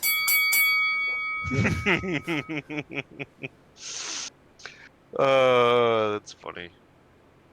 Yes. Whenever I hear that, I'll just remember Tovar punching himself in the face. Yeah. Just where did that sound come from? Oh, he just clocked himself in the mouth. It's fine. That's why when I did it, I was like, Fine. oh, it reminds me of Christian. Mm-hmm. It reminds me of what I had. What a wonderful day. Oh boy. Do you think that Nosh would have like some sort of trauma related to the removal of his lower arms? Yes. Yeah, you're ever gonna have phantom limb syndrome. Probably some other stuff going on that's not a whole lot of fun. But the price you pay Like- for cool arms. Like Possibly not even working arms. his Well, Spider-Man they'll work, arc but gets the Venom suit, just fucking the dance, just completely flips his life around. Stupid. I hate it. But that's all I got for you guys. Mandy, don't forget you did find 3 potions of greater healing and a pouch of nice. coins that no one knows yes. that you found. I forgot about those already, so Even I didn't remember I found those. Yes. But yeah, we got nothing else. Is anyone else staying on? Because there isn't a whole lot of people on at the moment. Hi. no. Probably only me. Maybe stealth. I was gonna raid you and just play with you. Fair. Alright, well then I'll do that. I'll raid into Rexus so we can just keep the party going. Thank you all for being here, viewers, players, and supporters alike. If you haven't followed the players here yet, you should do so. We of course have Stealth Rage 7 playing Finrod. We have Rexus playing Kavral. We have Thirsty Pandy playing Mandy. We have Birdclock playing Nosh. And of course, a Salty Viking playing Tovar. And unfortunately, It's Time to Rage playing Rage the Aarakocra, who is not here tonight due to outstanding circumstances. So, I'm sorry, what was that again? Outcerning circumstances, Mondai. Just saying. Listen, just go take your restroom break, okay? But with that, if you haven't already joined the Discord, there's a list of the streamers that we all work with in there, including some of these fantastic people here. If you've missed a session, check out the YouTube channel. It has all of our sessions on it from what we've done over the past 6 months now. A bunch of random videos and stuff that we put together and we do. So, with that, we're going to grade out. Thank you all for being here. We will be back next Friday and Saturday with more D&D. I will be playing some games on the side, probably Tuesday, Thursday, and Sunday, depending on my own schedule. And with that, have yourself a day, have yourself a time, and we'll see you next week. Bye-bye now. Bye. Bye. Bye. Bye, And mother- hi. And hi. Hello. Ho ho. Hello. Oui, croissants. Wee wee. Jesus Francis, you seem to be so busy at the moment. What just happened?